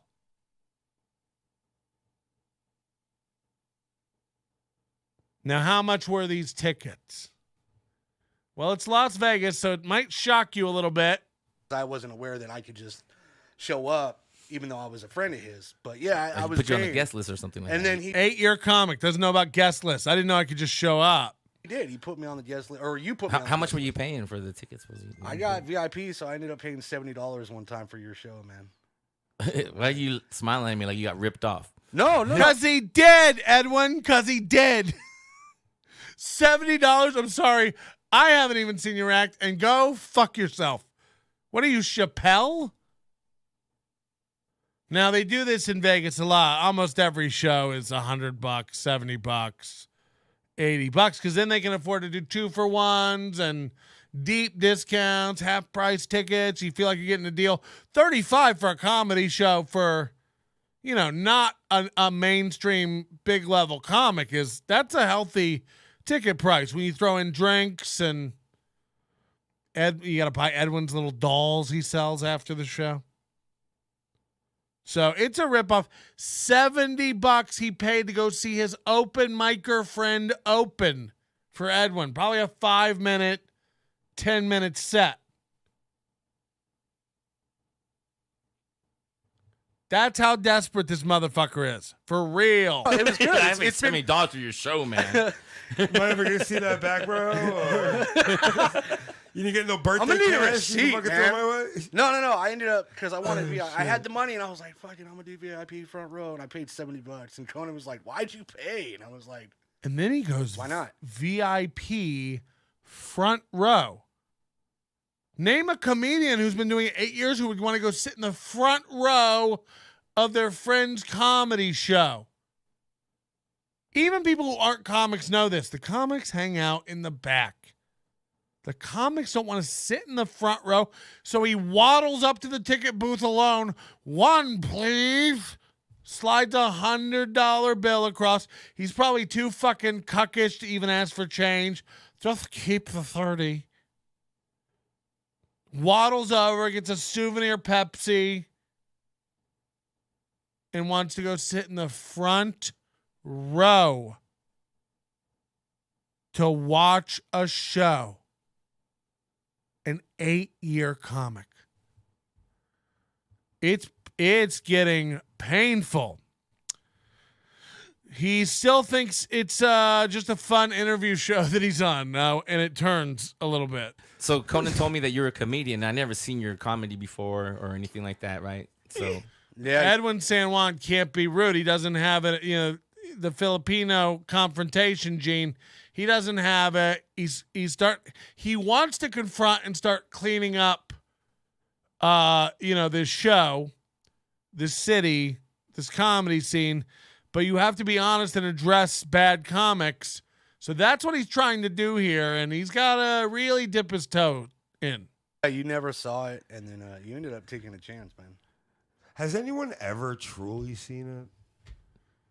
So they're asking about his comedy, and they literally, Mike Krasner goes, has anybody really ever seen your comedy? And the implication is you don't have comedy. No one's ever seen you do comedy, bitch, because you're not good. That's what they're saying to him essentially here. Nobody that cares. He doesn't get it. He doesn't get it yet. My wife has, and it's kind of like, all right. She's over it, man. She's so over it. That's just wise. Over what, like comedy? Over me just being like goofy and shit. She sees it every day, and she's like, "Shut up, man!" Oh, that's what's up. Yeah, dog. Every day. I got one of those wives. He thinks this is like going to be one of these fun conversational comedy podcasts where he's like, "Wives, man, they hate us. We're out here doing our comedy thing. You know how it is." She's sick of the goofiness, man. She just wants. He's probably one of those needy motherfuckers that never knows how to turn it off. He's never serious. He's constantly got to be clamoring to get a metaphorical like on his jokes in real life.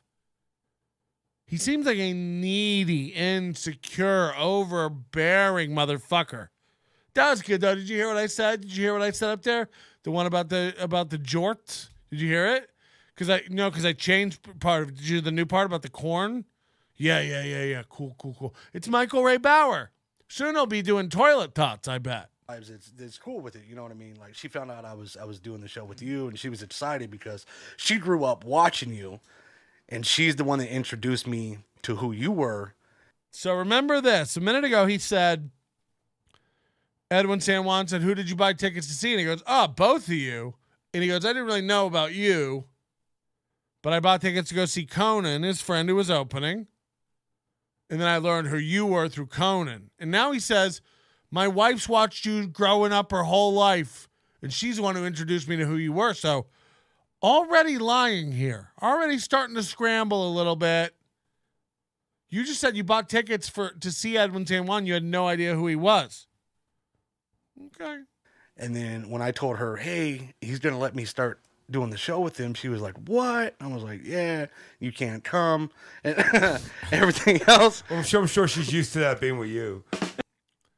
Woof. So they're going after him. And now we kind of get to why he's brought in today, and how he got a shot on the show. Okay, so and then you said I gave you a shot, and that's really rare of me to do because I've been at the V Theater for 8 years now, right? And I never really give comics shots like that, especially I've never seen before, right? Know? Or they have to come off a recommendation, or they have to pay $70. I was just gonna say you're neither, but the $70. Then it was like, okay, well, you come. I seen you at a couple shows, and I was like, this was paying whatever, but like I said, normally I wouldn't do that, but I had no clue that you were a comedian. I thought you were just someone come to see the show, Right. And then you told me later you're a comedian, and then in my mind, honestly, I was like, oh, fuck. Here we go, another one. Because I did such a great job of filtering out and not having comics come through because I have my steady openers, so right. I didn't get harassed, but I think Conan was like campaigning or pushing, if you want to give him spots, go ahead. If not, then fuck that guy. That sounds like Conan, yeah. I don't think he said fuck that guy, but he said it in like Swiss or something.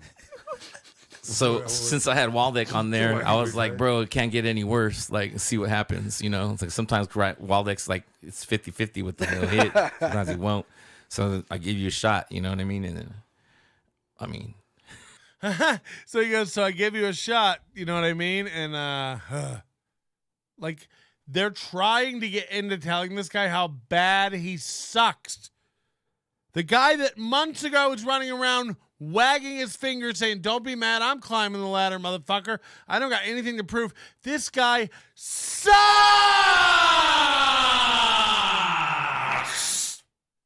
Dick. Chokes hard on cock. Not passable. Shouldn't be opening. Shouldn't be doing a guest set. There's no fixing this motherfucker, and I'm real. I'm being real.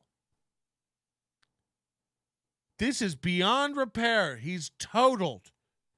He's a simple motherfucker, too. This guy's got nothing ticking up here. Nothing. I mean, wait. Just wait. You're back still. Yeah, I'm still there. You're still there. But that's because Thinks he's good. I'm still there, so I must be doing good. of That's because I don't mess up names. no, that's because we need content. He said that's because I'm still there because I don't mess up names. Like, no, we need content, bitch. Fire. So he was just basically told he's a lolcow. And now we find out that he's been doing comedy 8 years. Wait till you hear this impressive pedigree of experience from this man that I'm just, bro. We had an episode. We was titled "The Bottom of the Barrel," but honestly, that's where I went for, bro. I didn't know you for nothing. I didn't know if you were funny or not. To me, this is like scooping. All right, let's see what you have, you know. And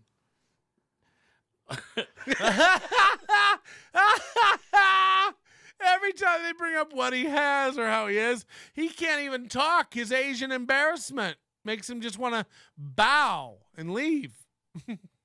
to be honest with you, when I saw you the first time, I was like, oh man, this guy needs a lot of work. Like, you know what I mean? And then you tell me how long we've been doing Filipino's Asian. If that's racist, then I'll issue a written apology. comedy. Like, was it how long you been 8 doing years. 8 years? Yeah. Fuck, bro. For me to see what you're at level at after 8 years, it was like, whoa, like you should be a lot stronger after 8 years, bro. So was it consistently 8 years? Some people say when they started, that's when it is until now. But if you time it out and you go up, because you've been going up more now that you've been doing my show, right? Yeah. So I mean, that you get better that way. But I mean, 8 years, bro, to be in the game that long, I think honestly, realistically, you should be better than you are right now. And this guy, look, and I haven't been on stage in months. I'll walk up there. Edwin asked me to come up last Friday night because I wanted to do a show with this fucking idiot who talks shit. I could not do comedy for years and walk on stage and do better than this guy. And I might wait that long. Comedy's gross.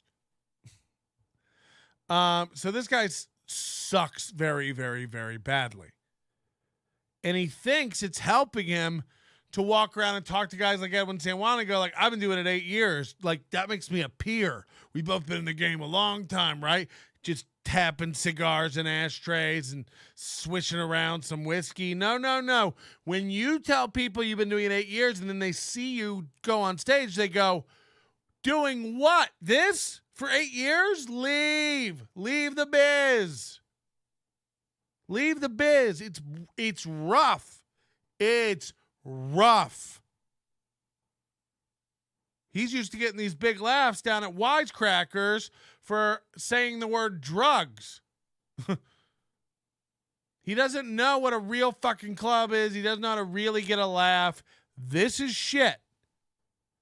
And he's being told for the first time in his goddamn life. Now, Wayne has some excuses. I think you're going to be interested. There in was the last 3 years there I was doing open mics pretty much every day, and then it was tearing into my marriage and stuff. So yeah, well, this scene is also different though because there's not like really strong open mics, bro. Like, yeah, and that's a lot of what it was too. Is there's a new open mic like every week, and then you go and you all line up for it, you little fucking stage suckling pigs. They're all trash, and you all make flyers for them. You know, you could throw a fucking bar show in a handicap stall outside of a fucking taqueria, and these motherfuckers would make a poster and a flyer and use it as a credit and tell you they shook hands with John Caparulo once. It's like, stop using John Caparulo as a credit. Stop that. John Caparulo showed some promise. He might even be funny now. I don't even fucking know. The guy walks around like he's been fucking put out to pasture and escaped. He's all hunched over. He can't fucking walk. Every fucking night he pops into Wise Guys, and every comic, no matter what show's going on, has to go up on stage and go, guys, we got a special guest coming in tonight. You don't. It's John Caparulo. He owns part of the club, and he's here every goddamn night. It's not a special guest. It's a burden. It's a chore. John owns the club, and we got to let him go out. It's like having a bartender that plays guitar in a joint that he owns, and now we all got to sit through Moon River for 2 hours while he tinkers over there. Fuck off. It's not a privilege for John Caparulo to waddle into his own club and go up every goddamn night. Special event. John Caparulo again? How did it happen? You've been Brennan.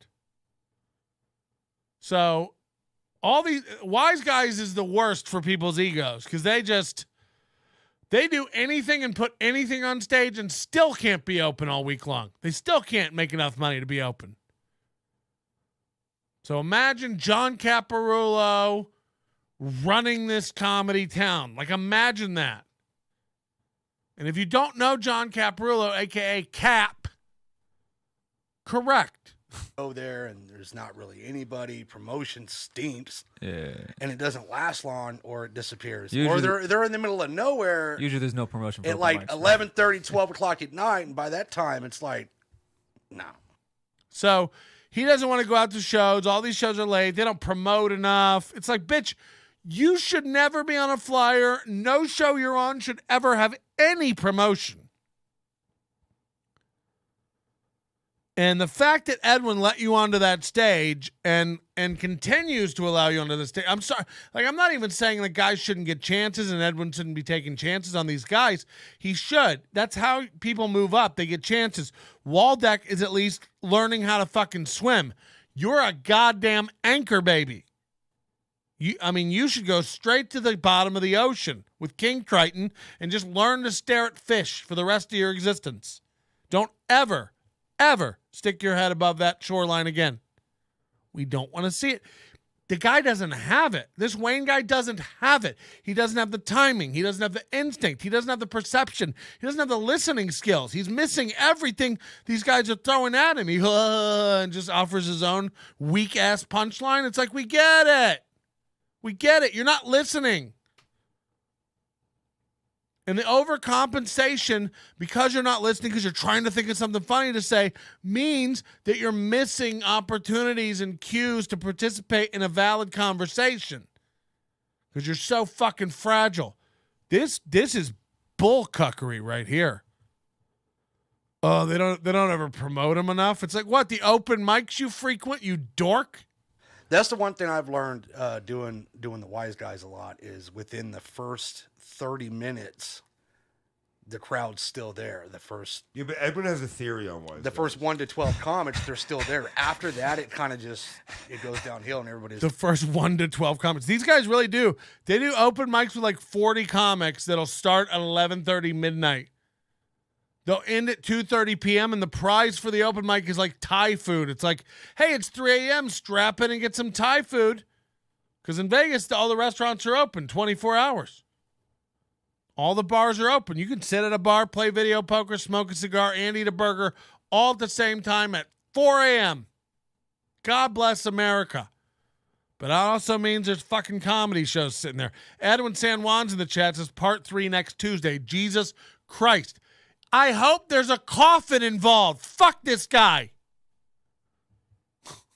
Part 3, put him out of his misery. What's part 3? We strap this man down to a flatbed and get him to a glue factory? What the fuck is part 3? tired and they want to get up and leave. So they're all laughing at him. They're all laughing at him. He's too dumb to know. And watch this. Here's Edwin with a kill. What's the theory? Yeah, what's the theory, Edwin? I don't like that club because it gives comedians a false sense of like they think they're fucking good. He's right. And a lot of those comics, some of them come out of there, they're not really that good. You know, have them come do the V Theater, they'll realize how good they are or not. Because, you know, you've been going up there eating dick consistently. Yeah. You've been going up there eating dick consistently. We got one!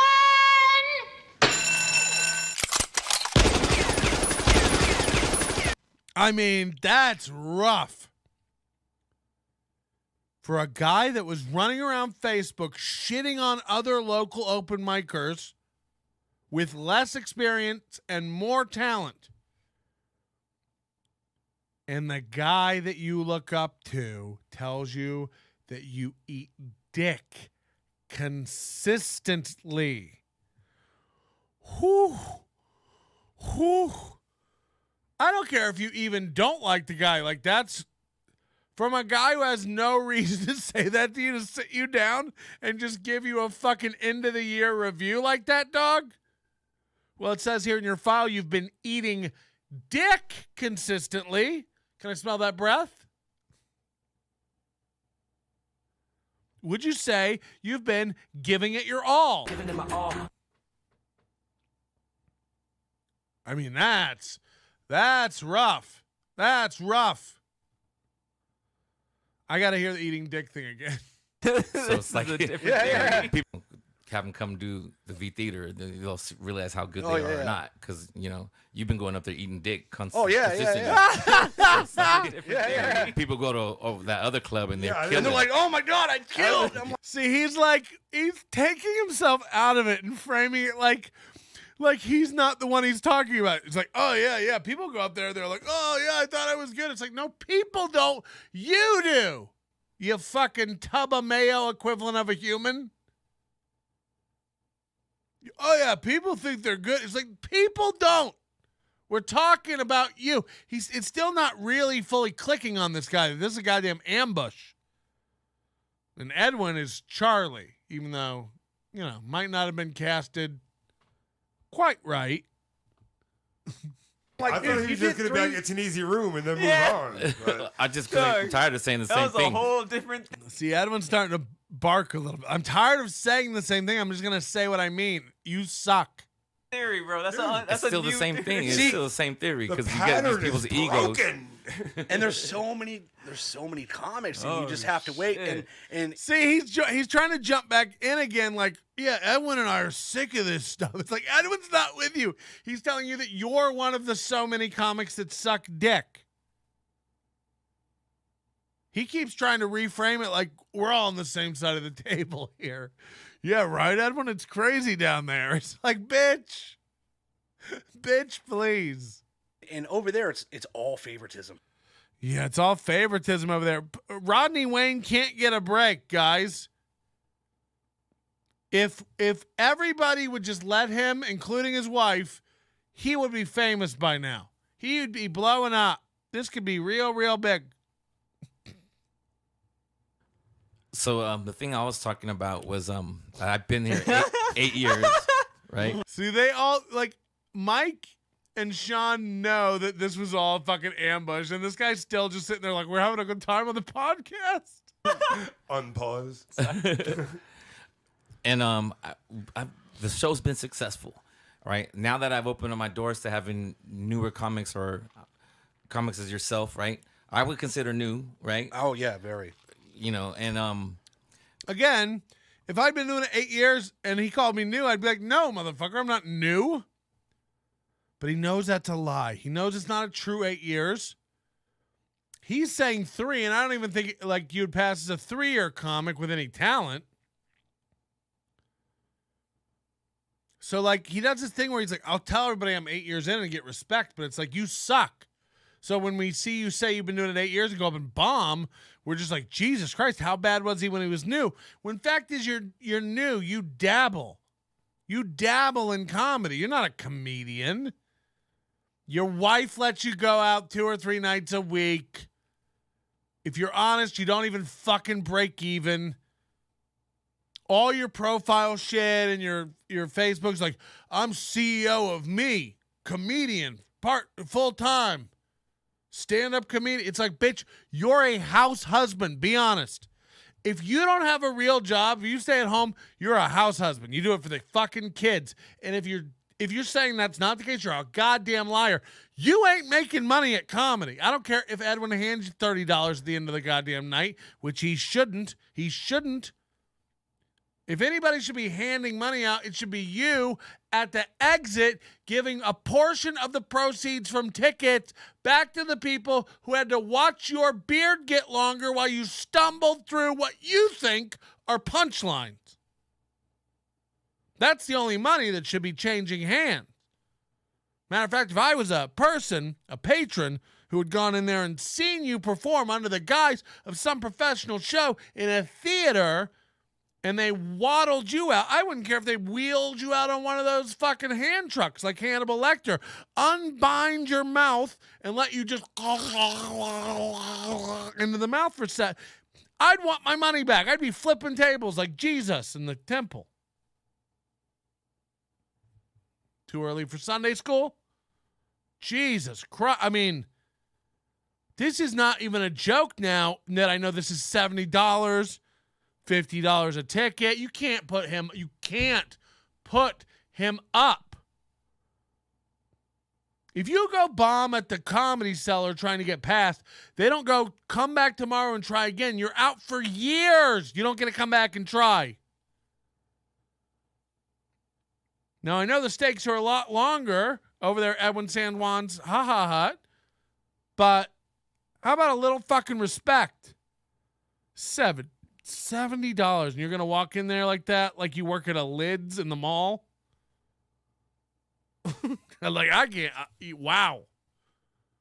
It's coming back to me. The words out like, oh, Edwin's funny, but he has comics that are open up for him that aren't as good. You know what I mean? Like, I'm getting a little bit. People are like, and I was like, does that get you offended? Because Krasner is usually and Sean are the guys open for me. Are they talking about you guys? Hold on. Maybe I missed a bit, but we put up an open micer on our strip show. Hold on. What are you saying, CF? CF's one of the dumbest guys we ever have. Maybe I missed a bit, but we put up an open micer on our strip show because no one has the balls to gatekeep, and now we're bashing him for not being ready, right? Yeah, I mean, essentially. Look, Edwin is at fault here. A little bit, because, like, you can tell if somebody will improve and won't improve. And by the way, you shoot yourself in the foot when you tell me you've been doing 8 years, and I see that, I go like, all right, well, it's not a good fit. It's not a good fit here. It's not a good fit here. We can't have you here doing it. So move along. And again, maybe if he wants to come back in 5 years and try it, but we're going to need to see a tape. What this motherfucker's trying to do is go bomb it up down at Edwin's show and put that tape online. So this is what kind of led up to this whole thing, is like this guy came and did a bomb set, filmed it in Edwin's theater, put it up online. Everybody, at least locally, knows what that theater looks like. And he's just eating dog shit. And now everyone sees this Rodney Wayne guy eat dog shit on stage in a professional theater and go, well, if Rodney Wayne can open, I can open. And now Edwin San Juan's getting trashed. I got an anonymous email saying he sucks at comedy, and he puts up people who bomb in front of him. He puts up weak comics. It makes him look better, makes him look stronger on the backside.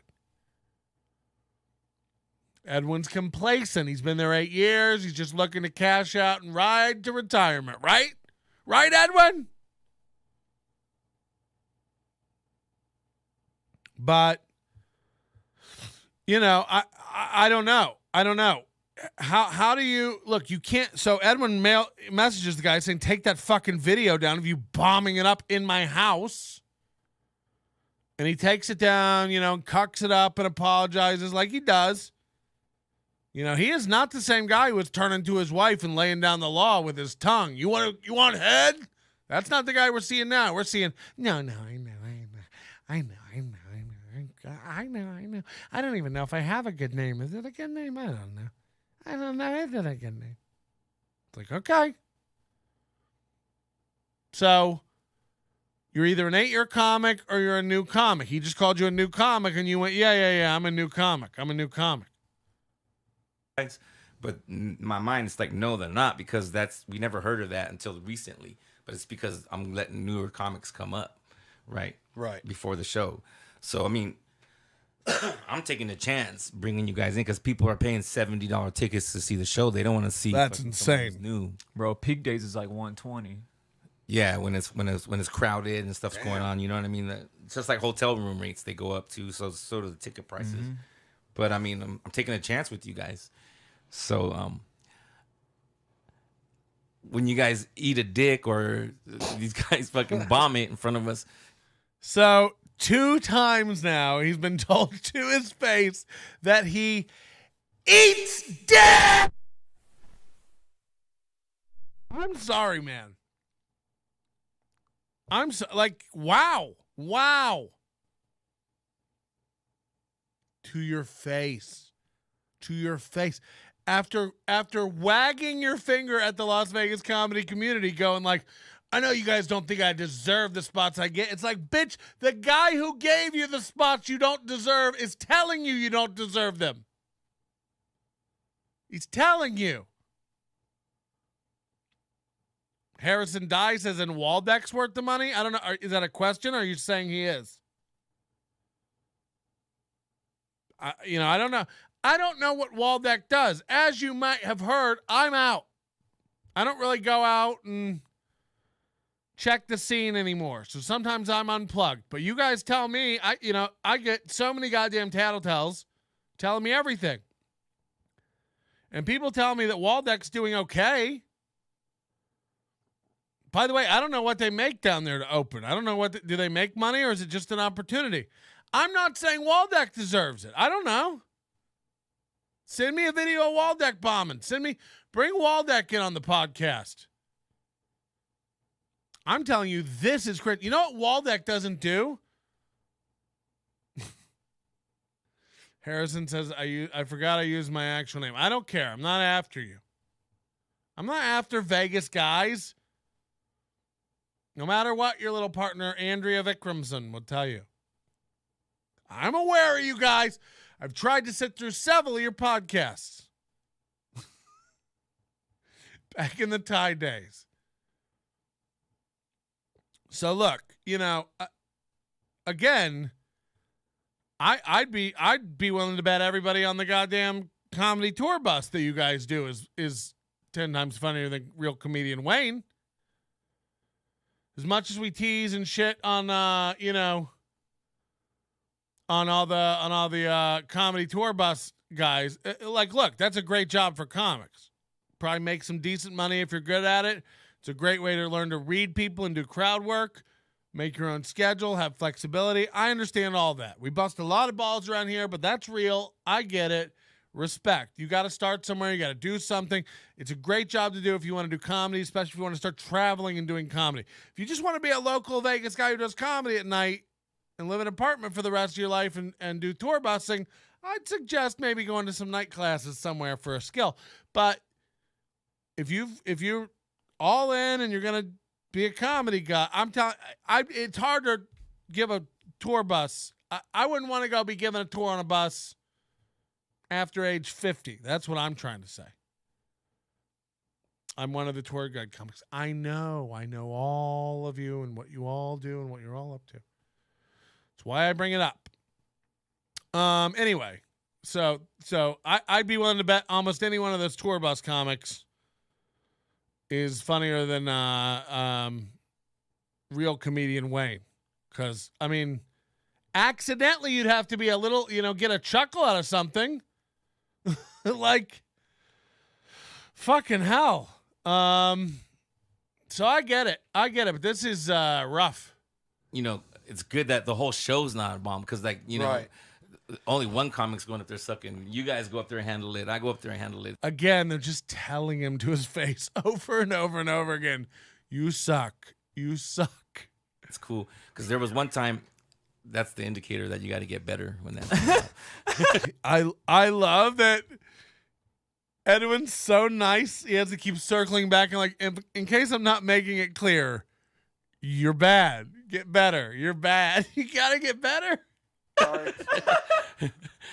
After the show, you were like smoking a cigarette. I don't know if we talked about it already, but you weren't out there for the meet and greet. And then Wayne's like down on his phone, probably texting his wife like, they're being mean. These guys are being mean to me. I overheard someone say, "Oh man, we thought the show was gonna be terrible because the first guy, but then the second and the third guy they took care of it and it was good." You know what I mean? But they were making reference to you. Yeah. And I was like, "Oh shit, bro, you needed to hear that." You know what I mean? So like, I don't know. I want you to get better. I'm giving you a shot, and my reputation is at stake of me putting up comics that aren't funny because it makes it look like me as a headliner. I don't want to follow someone that's killing it, so I'm bringing up comics that aren't as good. But in my mind, I want to help fools out that are willing to learn. And to me, you're willing to learn. I mean, you show up, you actually help. Here's where I feel like Edwin's backpedaling and be like, I gotta give him some positive stuff now, but this is all bullshit to me. I mean, move. You know what I mean? You helped me move. You helped me move. Oh no. Has nothing to do with comedy, but I'm saying Just so we're clear, I didn't eat the whole fucking pizza. So there used to be this guy in Florida who would make everybody move, and anybody who's been in comedy for any amount of time will know his name, Gary Menke. And his whole, I'm convinced to this day, and by the way, if you don't know who Gary Menke is, get out of my face. You're not a real comic. But Gary's, I'm convinced to this day, and he, Gary was a bit of a waterhead, but I, to this day, believe he tested comics by asking new comics and open micers to help him move. I don't know why he was always moving. He was just one of those kinds of guys. And if you help him move, he knew he had you. He could shit all over you. He could double book you. He could underpay you. He could not pay you. You're a fucking sap. You're helping Edwin move. If Edwin, and I like Edwin. And if Edwin told me to move, I'd say, can I Venmo you $60 and you hire a guy to stand in my place? Like, you know what I mean? I was just talking about this with my wife the other day. Like, don't get your friends to help you move. It's a real poor man's move, and it shows a severe lack of respect for your colleagues and friends that you would have them over to your home when it's in its worst state of being, just disheveled, scattered, boxes everywhere. And you're going to invite them over and you always pay them with what? Like beer and pizza, as if that's a good idea. That's going to slow down the move. By the way, where are the napkins? Did we already pack the plates? No. Get yourself a couple of south of the borders. That's what I call them. And you don't have to feed them. You don't have to give them drinks. They're not used to hydration.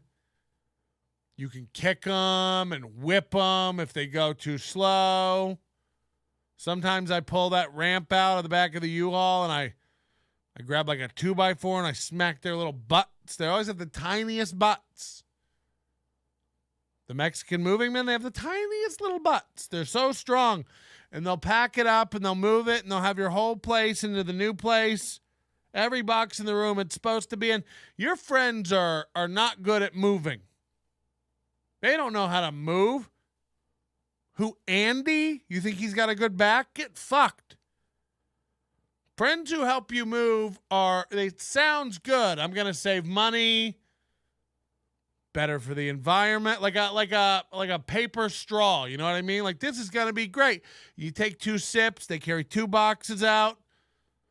5 minutes later, this thing is just soggy and saggy. You look over at Bill and Andy; they're just sitting in chairs eating pizza on Tinder on their phone. They just give up 2 minutes into it. Nobody wants to help you move. And movers aren't much. It's not a lot. It's $400. It'll save your friendship. By the way, why don't you have them over when everything's put together and nice at your new place, and then have some pizza and watch the big game? How about you don't invite friends over to help you do chores when your house looks like dog shit? You know, I don't want to be friends with a guy who's like that. You know when I invite you over? When the grill's on, when the spa's open. I had that thing up to 102 today. I told you last week my back. Oh, I was out in that 102 spa today. Oh my God, I might do 104 tomorrow. I might crank it up. Feels so good. Harrison says, I'd say this is what Wayne gets for trying to work his way into comedy by doing everything but being funny. I mean, look, the dude's awful. Like, again, I can tell if a guy can do. This guy can't. He doesn't have it. He should be quitting. And the fact that he's, dragging his sad little wife through this. And I know you shouldn't talk about a man's wife and children, but they shall Google you when you get older. Daddy, who's this Asian man who's tearing you a new asshole? Did you really used to eat dick on stage? So it's not just here in the house? Got it. No, it might be unfair to attack a man's children, but I don't give a fuck. I'm very unfair. And movies and scrimps bring their kids with them. You learn that with age to be considerate. Yeah, you also, I think when you're young and moving around a lot, you don't have $400 to hire movers. But your friends are not going to be nice with your stuff. Again, you don't have stuff when you're young. It's like just Star Wars collectibles and cans of tuna fish and ramen. But, you get something nice, you might want a professional to move it. And again, they're not even that professional. Like I said, tiny butts. Little tiny butts. But they're fun to watch. This got off on a tangent. I don't know what we're talking about, but. Okay, this is Wayne getting humble. Let's watch further. And yeah, you're right. Like Harrison, it's just that he went on and told everybody sorry, I'm getting what I'm getting, motherfuckers. I got nothing to prove to you. And it's like, yeah, we're not even looking for proof anymore. We're not even I don't need proof. You're awful. There's no verdict that's out. And that's part of the reason I like working with you is because you're a veteran comic, and I know that you're willing to help me better my craft and stuff like that. But it's also about whether or not I'm going to listen, and I'm going to listen because I'm nowhere near you or any other veteran comic is. Like I said, it's 8 years, but it wasn't consistent because what sets me aside from different comics out here is I actually have a family. And Wayne's a human equivalent of a Christmas tree covered in tinsel left out on the side of the road in February. That's this guy. What did he say? I'm unique. I'm different than all the comics in Vegas. Why? Comics out here is I actually have. It wasn't consistent because what sets me aside from different comics out here is I actually have a family. What sets me apart from comics out here is I actually have a family. It's like, first of all, my parents are dead, but that's a pretty low blow. Real comedian Wayne. How dare you? And I have my wife and beautiful 3 children. Is that not a family? What an insane statement to make. The thing that sets me apart out here is I actually have a family. So that's a wild statement for a comic to say. It's 8 years, but it wasn't consistent because what sets me aside from different comics out here is I actually have a family, and a lot of the other comics that I performed with. Wait, what? Not you. Shut up. A lot of us have families, bro. What do you mean? No. What I'm saying is a lot of the. Everyone's laughing at you because everyone's like, we all have families. What are you talking about? Harrison Dye just goes, I have 2 kids and a job, and my car isn't painted like the Batmobile. Is that real? I need to know if his car is painted like the Batmobile. Please tell. It can't be. It can't be. It cannot be actually painted like the Batmobile. And if so, are there photos of it somewhere? I gotta see. The other comics that I was performing with throughout that time were single kids. You know what I mean? They didn't have families. They didn't have anything except their job, and then they went and did it. So they were able to perform at go orphanage. They were able to go to open mic after open mic the same night, and I couldn't. So that's what it was. Everyone's saying it's real. Everyone's saying it's real. Wayne's car is funnier than him, says Kool-Aid. Harrison Dice is 100% rattle can black. So this guy's headed down to like Pep Boys and grabbing a bunch of cans of Krylon and just headed up to his car. Can't even save up for a Mako.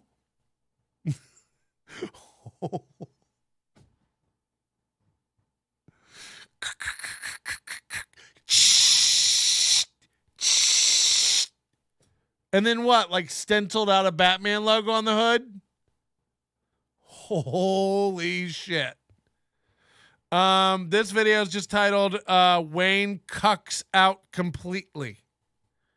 So let's see. You don't fucking listen to anything I say because you're still doing videos without your shirt, man. Like, my God, bro. The fuck is that? Stage is one thing. My life is a totally different story. I guess so, bro. Because you listen to stand-up comedy. The man's proud of his chest hair. I mean, I've had to work hard for that dad bod, man. Because you posted videos of your set at the V Theater, and I was like, man, take that shit down, bro. I don't want people to see that, and you've taken it down. I did. But then there's also people were getting mad at you or something like that, for they were getting jealous maybe because you're getting work at the V Theater or other places. You know, people hating on you and stuff. And then I mean, this is so fucking awkward. I would drive straight into a fucking ravine if I left this podcast. Yeah, it happens no matter who you are or what you do. Like it's fucking. But like you told me to take it down. I haven't posted nothing since. I don't even mention that I'm over there anymore. I don't say shit, nothing, not one word. I just show up and then I go home. I don't say nothing. I don't even post a message, a video, nothing. I mean, this is. Imagine being an 8-year comic, wagging your finger at your peers online, telling them you have nothing to prove to anybody, you get what you deserve, and then being brought on by the only guy who's giving you a chance and told repeatedly that you suck. You choke on dicks, you eat dick, you bomb it up. Like, I don't know how many different ways. Like, Jesus Christ, I would love to see a word cloud of this podcast. Like, it would just be, I mean, it would be an end yourself recipe, wouldn't it? I mean, it's bad. Earl Skagel says, I think he's a great fuck, all you guys. By the way, I just got hit in the head with a rock. So what was the intent here? To embarrass this fat fuck on your own show? 100%. 100%. We're going to be working through everybody in the Vegas scene eventually. Everybody will have a video done by me. 17 hours. We'll pick apart everything you've ever done. We'll notify your family and your children that you're a dork. We'll pay them handsomely to come on and talk trash to you. As a matter of fact, Wayne's wife, everybody. Give it up for Wayne's wife. What if she came out? What was my intention? My intention is for everyone who talks mad fucking shit about how amazing they are to just fucking know it's so insane for you to make these posts wagging your face. Again, we're months off the if you haven't looked into the Kitty Pineapple stuff that I did in November, December, go back. If you're an Overdose member, again, use promo code SCRIMP, sign up, save 20%, get access to the entire back catalog. All the shows I've been doing this since 2005. Video, audio, on demand, at your leisure. Check them out. NobodyLikesOnions.com/store. While you're over there, pick yourself up something nice from our store. We do have all new Movie and the Scrimp merch for Scrimp Fest, of course, over at NobodyLikesOnions.com/store, as well as a lot of other merch and hats over there. And again, Overdose members save 15% on merch. And while you're at it and I'm begging for stuff, go ahead and hit the like button and subscribe to the channel. We'd love to tell your mom all about you one day. Now, we have a stand-up set from Wayne from the V Theater to give you an idea of what this guy thinks is like good comedy. Remember, he would like post this set up and be like, there it is, motherfuckers. Commence hating. We'd love to see.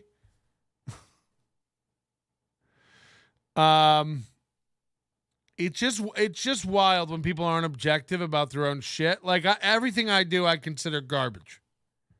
I don't think I'm the best. I know I'm not the worst. But right middle of the road, I have a healthy, some things I'll get mania about, and I'll think I'm fucking amazing. And then you guys quickly let me know. Mooby and the Scrimp get their own merch lines, and I don't. I discovered you, Pat. This isn't how you treat your friends. I'm going to tell Stuttering Jay about this. That's supposed to be Josh Denny, I think, but I don't think it sounds like Josh Denny. I think the Aaron Imholte one's the only one that sounds like him. Either way, I don't know. Yeah, just like have some fucking awareness. It's so insane to like. Again, every comic I know who's down at that Wise Guys for the open mics thinks they're like legit shit. Like Casper thinks he's like, oh, I saw they let Casper on the Jimmy Kimmel stage. Oh my God. It's like that club couldn't any faster be tanking their reputation over there. That club's done. That club is a bottom barrel club. So sad too. Could have been really nice. Could have been up there, equal tier almost with Brad Garrett's Laugh Factory and Comedy Cellar. But no. There shall only be 3. Jimmy Kimmel's. I don't know if it's incompetence by staff. Nobody's paying attention over there. Anybody can go on that stage. It's a garbage fire. I've been offered spots. I'm not interested. I've been offered more spots. All you open micers would be so fucking jealous. Couldn't care less. Don't want it. This place is a joke. It's a joke. I'd rather stay at home in a room yelling to more people, making more money than I'm not that needy and desperate. I don't think that high of myself. I'm not even wearing pants. So recalibrate. I hate myself. You should hate yourself too, especially if you perform like this. I'm going to bring up the video of this Little Wayne, can we call him Little Wayne? Little Wayne's Comedy Corner. my movie and the scram. Okay, so we're going to watch a Wayne set. And again, it's just the juxtaposition of this guy on his own Facebook telling girls he's going to eat their pussy. You want some head?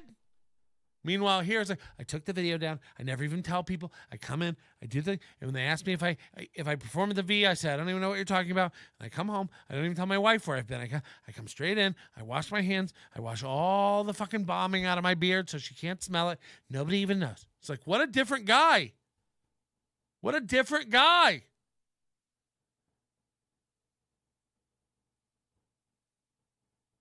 And you're on this weird, like, no man's island where you're not like fully owning your bomb and that you suck. And you're trying to like, reinstantiate yourself with these like guys like they're your peers.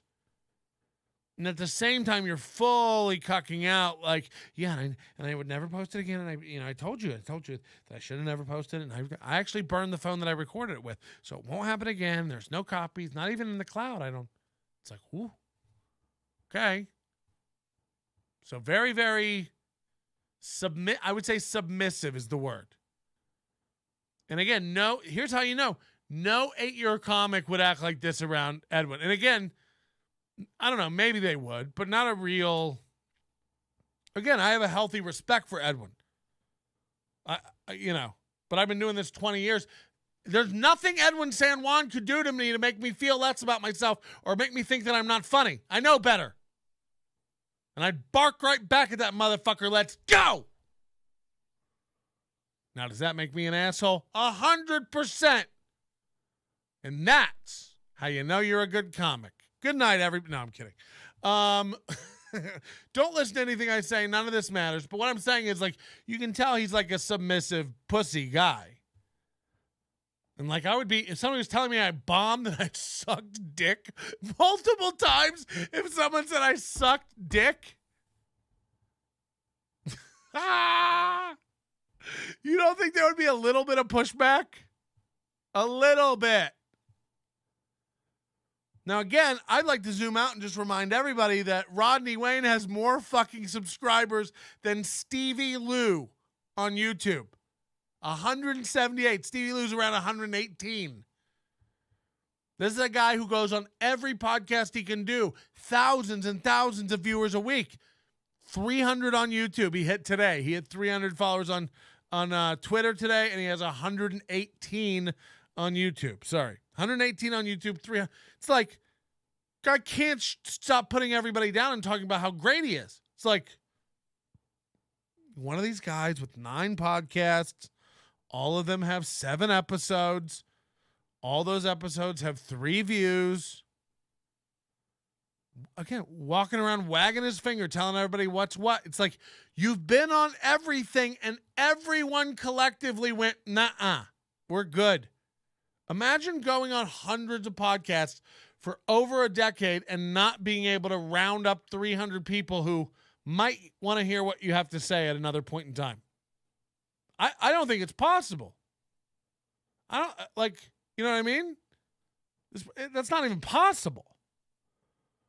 You going after Stevie Lou is like Christmas and my birthday all the time. There's the thing, but this is the other thing with the guy. It's like, there's nothing to go after. I don't have anything with Rodney Wayne. Like, he needs to know he's a fucking dork. But that's the end of it. We'll never talk about this guy again. Same with Stevie Lou. It's like, I would love to do a Stevie Lou Chronicle where we just make fun of Stevie Lou, but the guy has nothing. He's got 7 videos. They're all in bars. 4 punchlines between all of them. Like, what do we even make fun of? The guy's done nothing. It's like Gino Bisconte's girlfriend opening for him everywhere. She goes, Keanu Thompson, find me a video of her ever doing stand-up online. Please send the link. Does not exist. Traveling the country opening for people. Does anything matter? Is any of this real? Does it? No, doesn't fucking matter. None of this is indicative of talent. So where you are, who you open for, who was on the bill. Oh my God, I had to go up right before Cap. Did ya? Did you fucking slay? Because that's what I'd do while he was making his way to the stage all hunched over, like people think I look. And after this back problem, you're not wrong. Is Lou friends with Steel Toe? Of course he loves Steel Toe. Of course he loves Steel Toe. Oh, God. Like, it's just like, these guys aren't accidentally. We watched 2 years. For 2 years, everything Ty Rivera put out, every podcast he ever put out. Not an accidental funny in any of it. Not an accidental joke. Just a guy yelling. There was nothing funny about it. Just catty, gay gore is what it was. Just cut open a gay's belly, spilled out onto the cheap linoleum tile. The rat scurried off into the oven, and then he moved to Austin. This is a guy who's never even accidentally made a ha-ha on a podcast.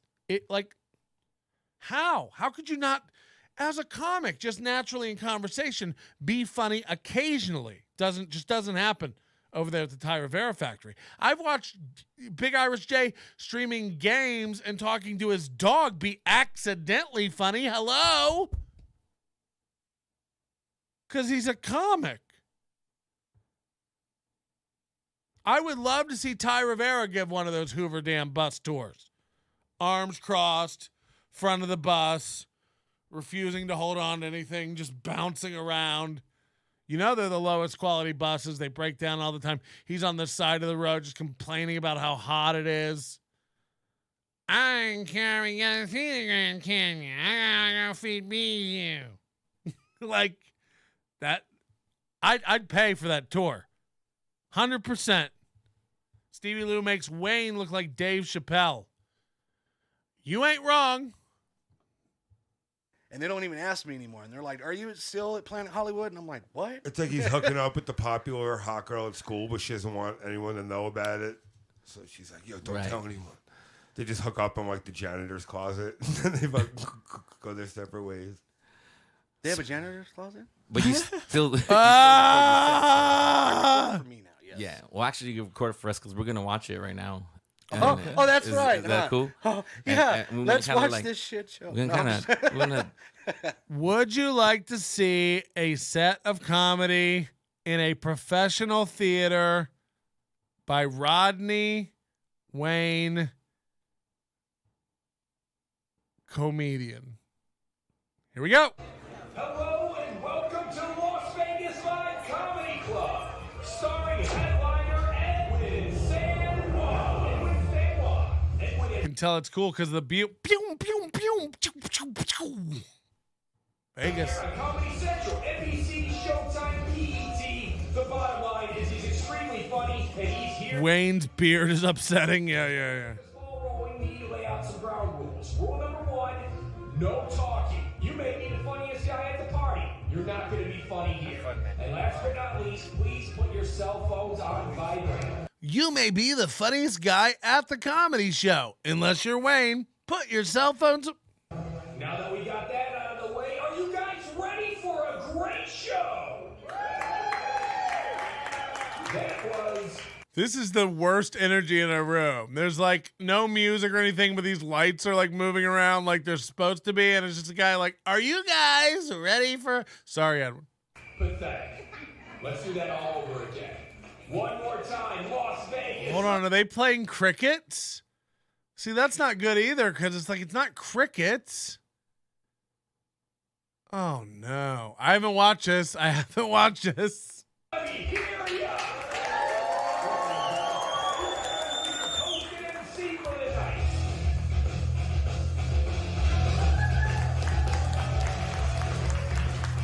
No name. Just give it up for your host and MC for the night. So Wayne comes out.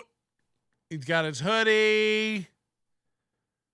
They told him that he should dress up a little bit more for this on the podcast, and he said, "I only have one pair of pants." Wish I was making that up. I will say, I'll plug Edwin San Juan's.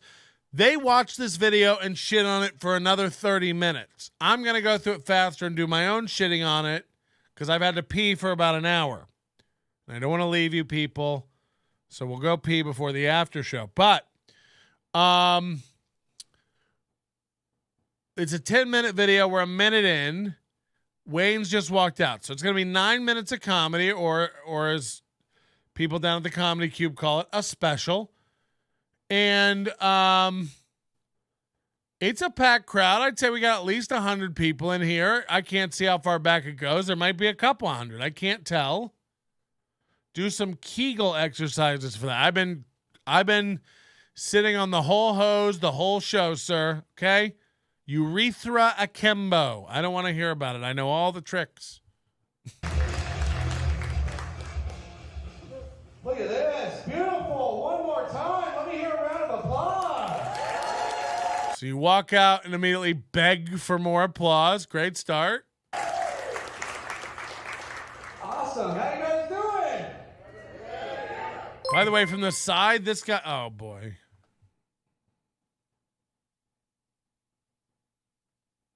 Say it. Welcome to Budget Guide Tours, the most budget-friendly guided tours in the Nevada desert. Now, before we start this tour, I need to inform you that half of this bus is booked out by Dog Shelter Transportation, so please keep your fingers and toes outside of their crates and place your valuables in your lap since their urine will probably get on whatever you put on the floor. We've run out of newspapers. I needed them to wrap my Glade plugins since I'm moving house. By the way, if anyone is going to be driving to Sacramento in the next couple of days, hit me up because I need a ride. I will pay you in dog teeth. I got plenty. Ty Rivera, everybody. That one's not quite right, but it's really fucking funny. It's Wednesday, it's hump day. Week's almost over.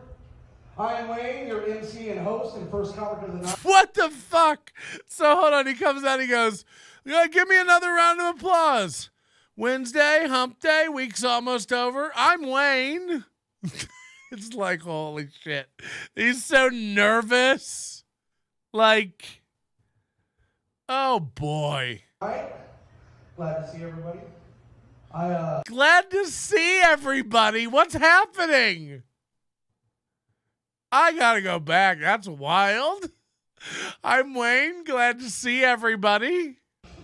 Look at this. Beautiful. One more time. Let me hear a round of applause.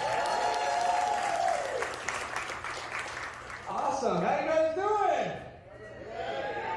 It's Wednesday. It's hump day. Is the other one better? Week's almost over. I'm Wayne, your MC and host and first comic of the night. Glad to see everybody. I'm from the south side of town over there in Henderson. And on Border Highway, they just built Get his butt. Get his little new butt. It's a senior citizen home. I'm like, that's cool. It's like in walking distance of the grocery store, and there's a Dummies casino right beside it. But I think the guy that constructed it has a really dark sense of humor, or he hates people because he built it right next to the fucking cemetery. This is going great. I'm like, really? Tell a joke. Man, this guy really hates people. But I was thinking, I can't stop watching it because it's like, when is he gonna get a laugh? and on Border Highway, they just built a new apartment complex. And it's a senior citizen home. I'm like, that's cool. It's like in walking distance of the grocery store, and there's a Dummies casino right beside it. But I think the guy that constructed it has a really dark sense of humor, or he hates people because he built it right next to the fucking cemetery. I'm like, really? I'm like, man, this guy really hates people. But I was thinking, I'm like, that'd be a waste of gas to drive over there across the street to pick him up. I'm like, just fucking put tubes in the window. That way, within guy, you just toss them. Got him! I mean, grave's already dug. It's either that or the cannon. But then you take the chance on overshooting it, ends up landing in somebody's backyard, some kid's birthday party. You know what I mean? Somebody's grandpa. But you also take the chance on the body getting stuck in the see-through tube, and you're like, shit. Grab the broom, somebody's grandpa got stuck. That's what she said. I've been married 13 years. Awesome. I mean, this is rough. I almost, it's almost so bad. One of those ones where you can go like the crowd's off, maybe. Like, I need to see Edwin's set in this same night, or anybody with talent to like really compare. So my wife reacts to it. I'm like, babe, it's gonna be our 14-year anniversary this year. She's like, shit. She's like, we're still together? And I'm like, yeah. I'm not going there. Divorce is too expensive, I'll tell you that much. You know what I mean? We don't stay together for the kids. We've made it work. It's both of our first marriages, and we managed to make it work. Honestly, I think the reason is because my opinion doesn't mean shit. You know what I mean? I'm never right, so I've come to terms with that. Yeah, I mean, you made fun of my New Jersey set where I did crowd work mostly the whole fucking time. It's 10 times better than this. It's like watching a car crash. He turned a stand-up evening to a recording of The Math, but without the stories. He's as good as Corey Adams. I can't understand what he's saying. He sounds like a guy that would give Steel Toe $300 a month. This is rough. Penny Prince doesn't like it one bit. Oh, no. So, I think that's why it works out. Our relationship, we have, there's no romance left. I gotta be honest. You know, back in the day, when you went on a date, she was like, oh, excuse me, I'm gonna go to the powder room. I've been married as long as I have. It's like, I'll be back. I'm gonna go take a shit. And that's my wife. I'm like, all right. And then she'll fucking text me a picture. I'm like, dude, what the fuck? Harrison said, I bet he moves boxes well. Jesus Christ. Like, no, he's the kind of guy who lifts with his gut. I bet he doesn't. I bet he doesn't move well. He makes me think I could do stand-up. She's like, I think that one should go in Guinness. And I'm like, you should not message me while you're in the bathroom. It's just fucking nonsense. She texted me a while back. She did that 911. You ever had the 911 message where it means emergency? He's explaining 911 to people like you don't know what it is. She did that 911. You ever heard of that 911? Like, no, go on. Explain it. So she sent it to me. I don't think she understands how it works. Because I call her, I put it on speaker, and I'm like, what's wrong? And she's like, nothing, I just want to let you know that I took a fat dump. And I'm like, the fuck? She's like, yeah, it hurt. Hold on. He said that she called 911, and now they're talking. And she called to say I took a fat dump? What?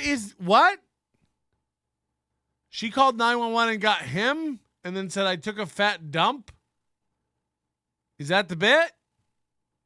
All right, I'm at church. It's on speaker, and the pastor heard it. So You answer the phones in church, on speaker, and the only other person there is a pastor. Edwin San Juan said he's a great mover. I got some explaining to do. Married 13 years, we have 2 kids. Yeah, that's fun. He acts like that's like a big point of his act. He's like, yes, I've been married 12 years. We have 2 kids. Yeah, 2. I know what you're thinking. Wow, 2?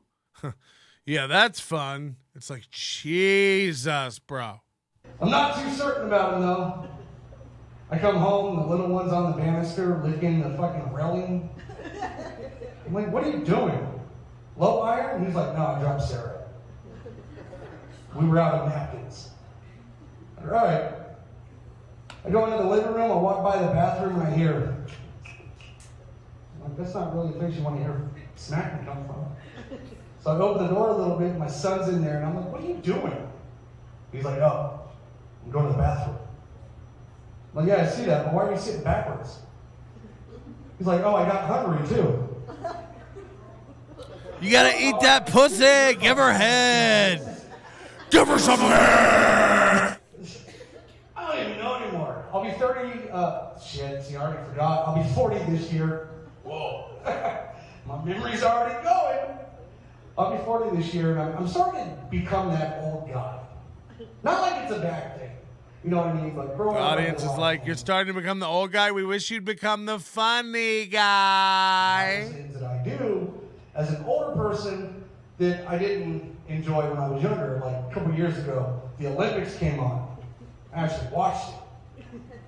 And of all the sports, fucking ice skating. And I enjoyed it. And I was like, that's bullshit. That South Cal was horrible. There are no punchlines. It's like it's not even that we don't know what the problem is. There are no punchlines. That's the problem. There are no problems. Or sorry, punchlines. Yeah, I had to do a lot of things now that I didn't used to do when I was younger. Getting older now, you know. So I do a lot of things different now. The Olympics was on a while ago. It's like, okay. So I watched that. All of it. Even the figure skating, I watched it. It's like none of these are punchlines. They're not even interesting, setups or premises. You get older and changed. A minute ago you went, I have 2 kids. That's crazy. And then moved on to the Olympics. Where is this going? I mean, I'm like, I'll give you 10 for form and landing, though. Like, that's the person I'm becoming now. Like, I watched Olympics. We heard you. I was going to pull earlier and put on the news. I'm like, shit, I'm my grandma. Damn. But yeah, my memory's not what it used to be. That's for damn sure. As a father, you can't be forgetting stuff in general. I mean, you ever forgot something important? You, real quick, what's the most important thing you forgot? Apparently the fact that you're here. All right, cool. He's acting like it's their fault for not participating in this piece of crowd work when it's like, that's not a question people have an answer for on the fly. What's the most serious thing you ever forgot? It's like, I mean, what? It's not like going like, hey, you ever forget to turn something off at your house? And you're like, yeah, okay, go on. He's asking for a specific memory. You know what I mean? Like, when was a time where the stakes were at the highest point they've ever been in your life? You know what I mean? People don't just pop up and go, I was cheating on my wife behind her own car, and she came out of the grocery store and was like, paper or plastic. That's not a thing people have a story ready for. Trauma, framed in a, what's happening? It's such a weird thing. It's like, what's the most serious consequential thing you ever forgot? And then they go like, I guess. And then he's like, I guess that you're at this show, fucking idiot. And then he high fives everybody and they duck. Like, what even is this bit of crowd work? Where would it even have to go? Shit, on my grandma. Damn. But yeah, my memory's not what it used to be. That's for damn sure. As a father, you can't be forgetting stuff in general. I mean, you ever forgot something important? You, real quick, what's the most important thing you forgot? Apparently the fact that you're here. He finally did a funny. All right, cool. A while back, my wife had me go to the store. She works from home. She's like, I need you to go to my groceries. And I was like, all right. And she knows my memory. Oh, yeah, the bitch. And then texts me. I go to the store. I get everything. I check out. I come back. She's on her break. She comes in the kitchen. She's like, did you grab everything? I was like, yeah, I made sure. I go to sit down in the living room. She from the kitchen, she goes, hey, Rain Man. That's fucked up. She's like, you forgot something.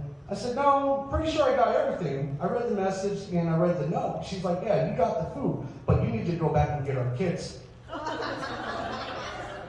Shit, that's right. Not even believable. You forgot your children at the grocery store?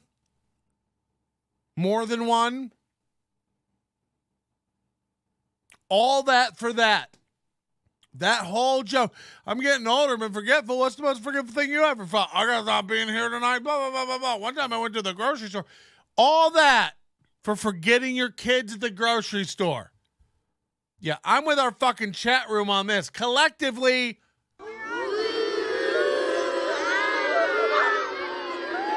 I mean, bad. I have a lot of back issues, so I smoke weed. And there's nothing wrong with it. You know what I mean? It helps with a lot of issues. A lot of people think this is eggy trash. I agree. I came home and he walked out into the garage and he goes, is that dope? I said, you know what? I love you and your brother to death. I said, I have never once abused you. I said, but you call it dope again, I'm gonna catch a fucking case. It's definitely a no for me, dog. Calls it dope. He goes, actually, a lot of people call it dope. I said, yeah, they're usually called cops, bro. And in this house, I'm not raising cops. I'm raising alcoholics. Oh, that's the same joke he did before where it was narcs. He changed it to be less funny now. So start drinking. But, yeah, like I was saying, there was no romance left. And she wanted to try something new. It was called food play. I was like, all right. I guess it's where you incorporate food into the relationship. It's supposed to spice things up. Okay, like, just all his word choices are, like, garbage. He's like, she wanted to try something called food play. I guess it's where you take food and do that. It's like, you guess? You did it. You're telling the story. You guess? Well, we don't know. I guess it's like where you... I mean, this guy deserves to be spit on when you see him on the street.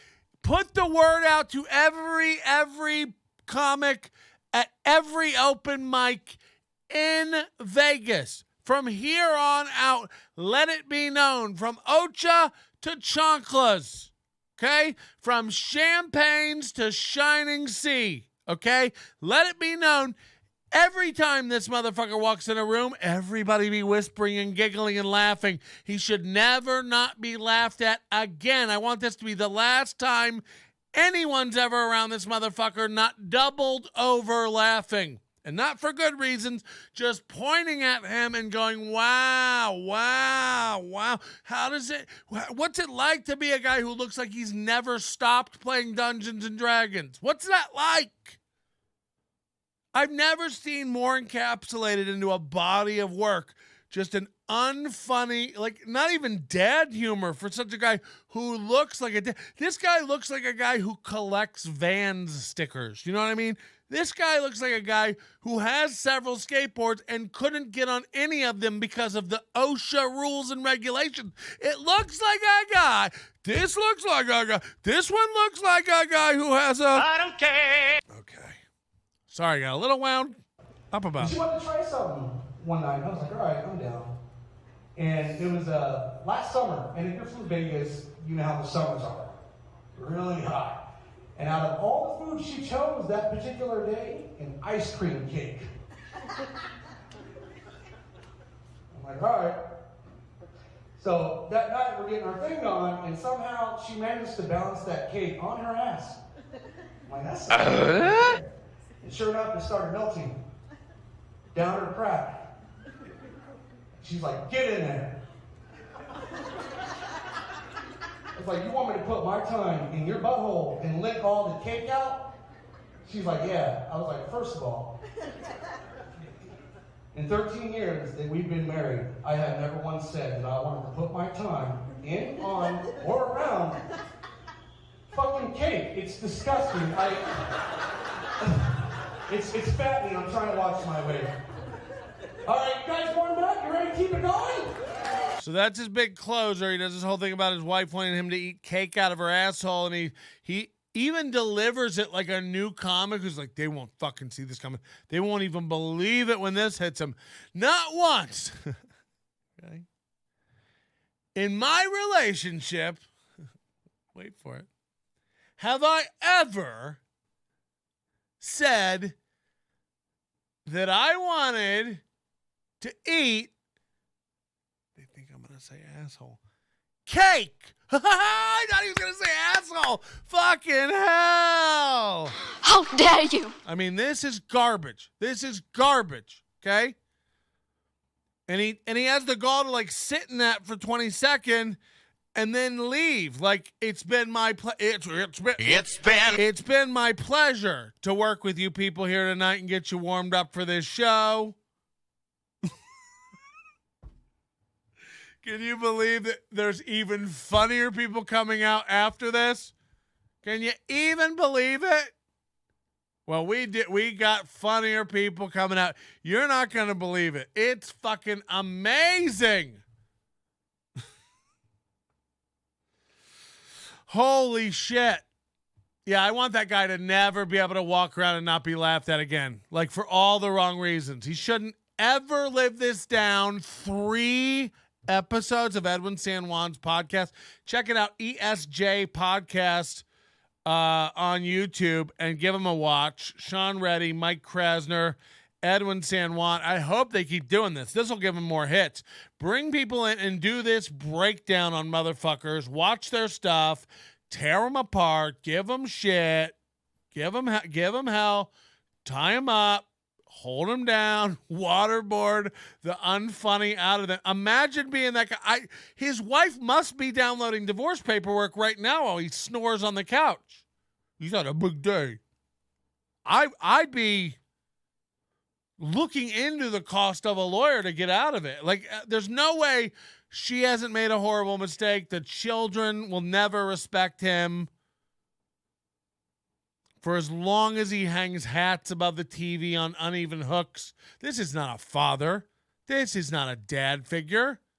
This is not a guy we can look up to, look forward to, look back to, look sideways to, look under, over, up or down. Guys, we're going to do an after show here. If you're a member of the channel, it's only $1.99 to join. If you're not, if you're a member of the channel, you'll be able to watch the show. It'll be on this stream. Don't go anywhere. Just stay where you're at. We'll pretend like we're ending and wrapping it up. We'll put a button on that later and release it, and people will have access to that for free. But the after show will just be for you. So if you're watching live and you're a paid member of the channel, and there's hundreds of you, we'd love for you to stick around. If you're not, become a member. It's only $1.99. You get to watch every live show I do. You get a chat when we do members-only chats, and you also get access to members-only shows like the one we did Friday night right here on the channel just for you. Join the Overdose. Buy yourself a shirt or something. If you're watching live, stick around. If you're not watching live, join that Overdose. Snooker Man just joined. He knows what's up.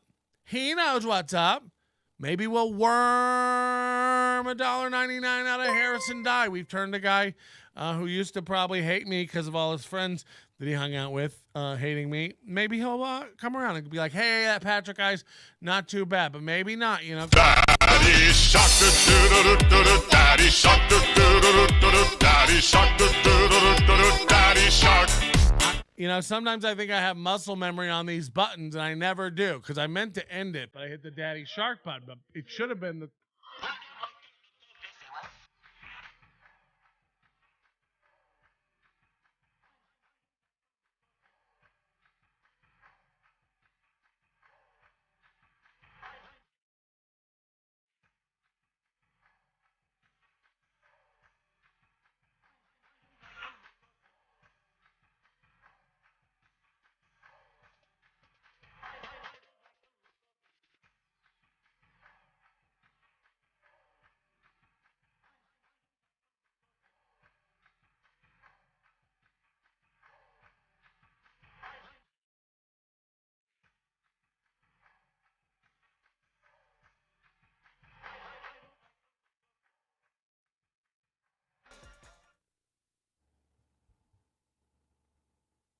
Want access to this show and more? Join the Overdose at nobodylikesonions.com/overdose. $10 a month. It's weird as fuck. Check out this promo for it and then join now.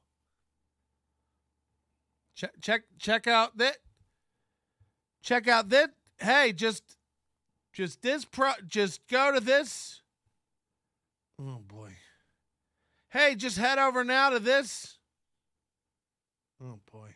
Not working, huh? Hey, just go now to... Oh, fuck. Hey, just read this and do it.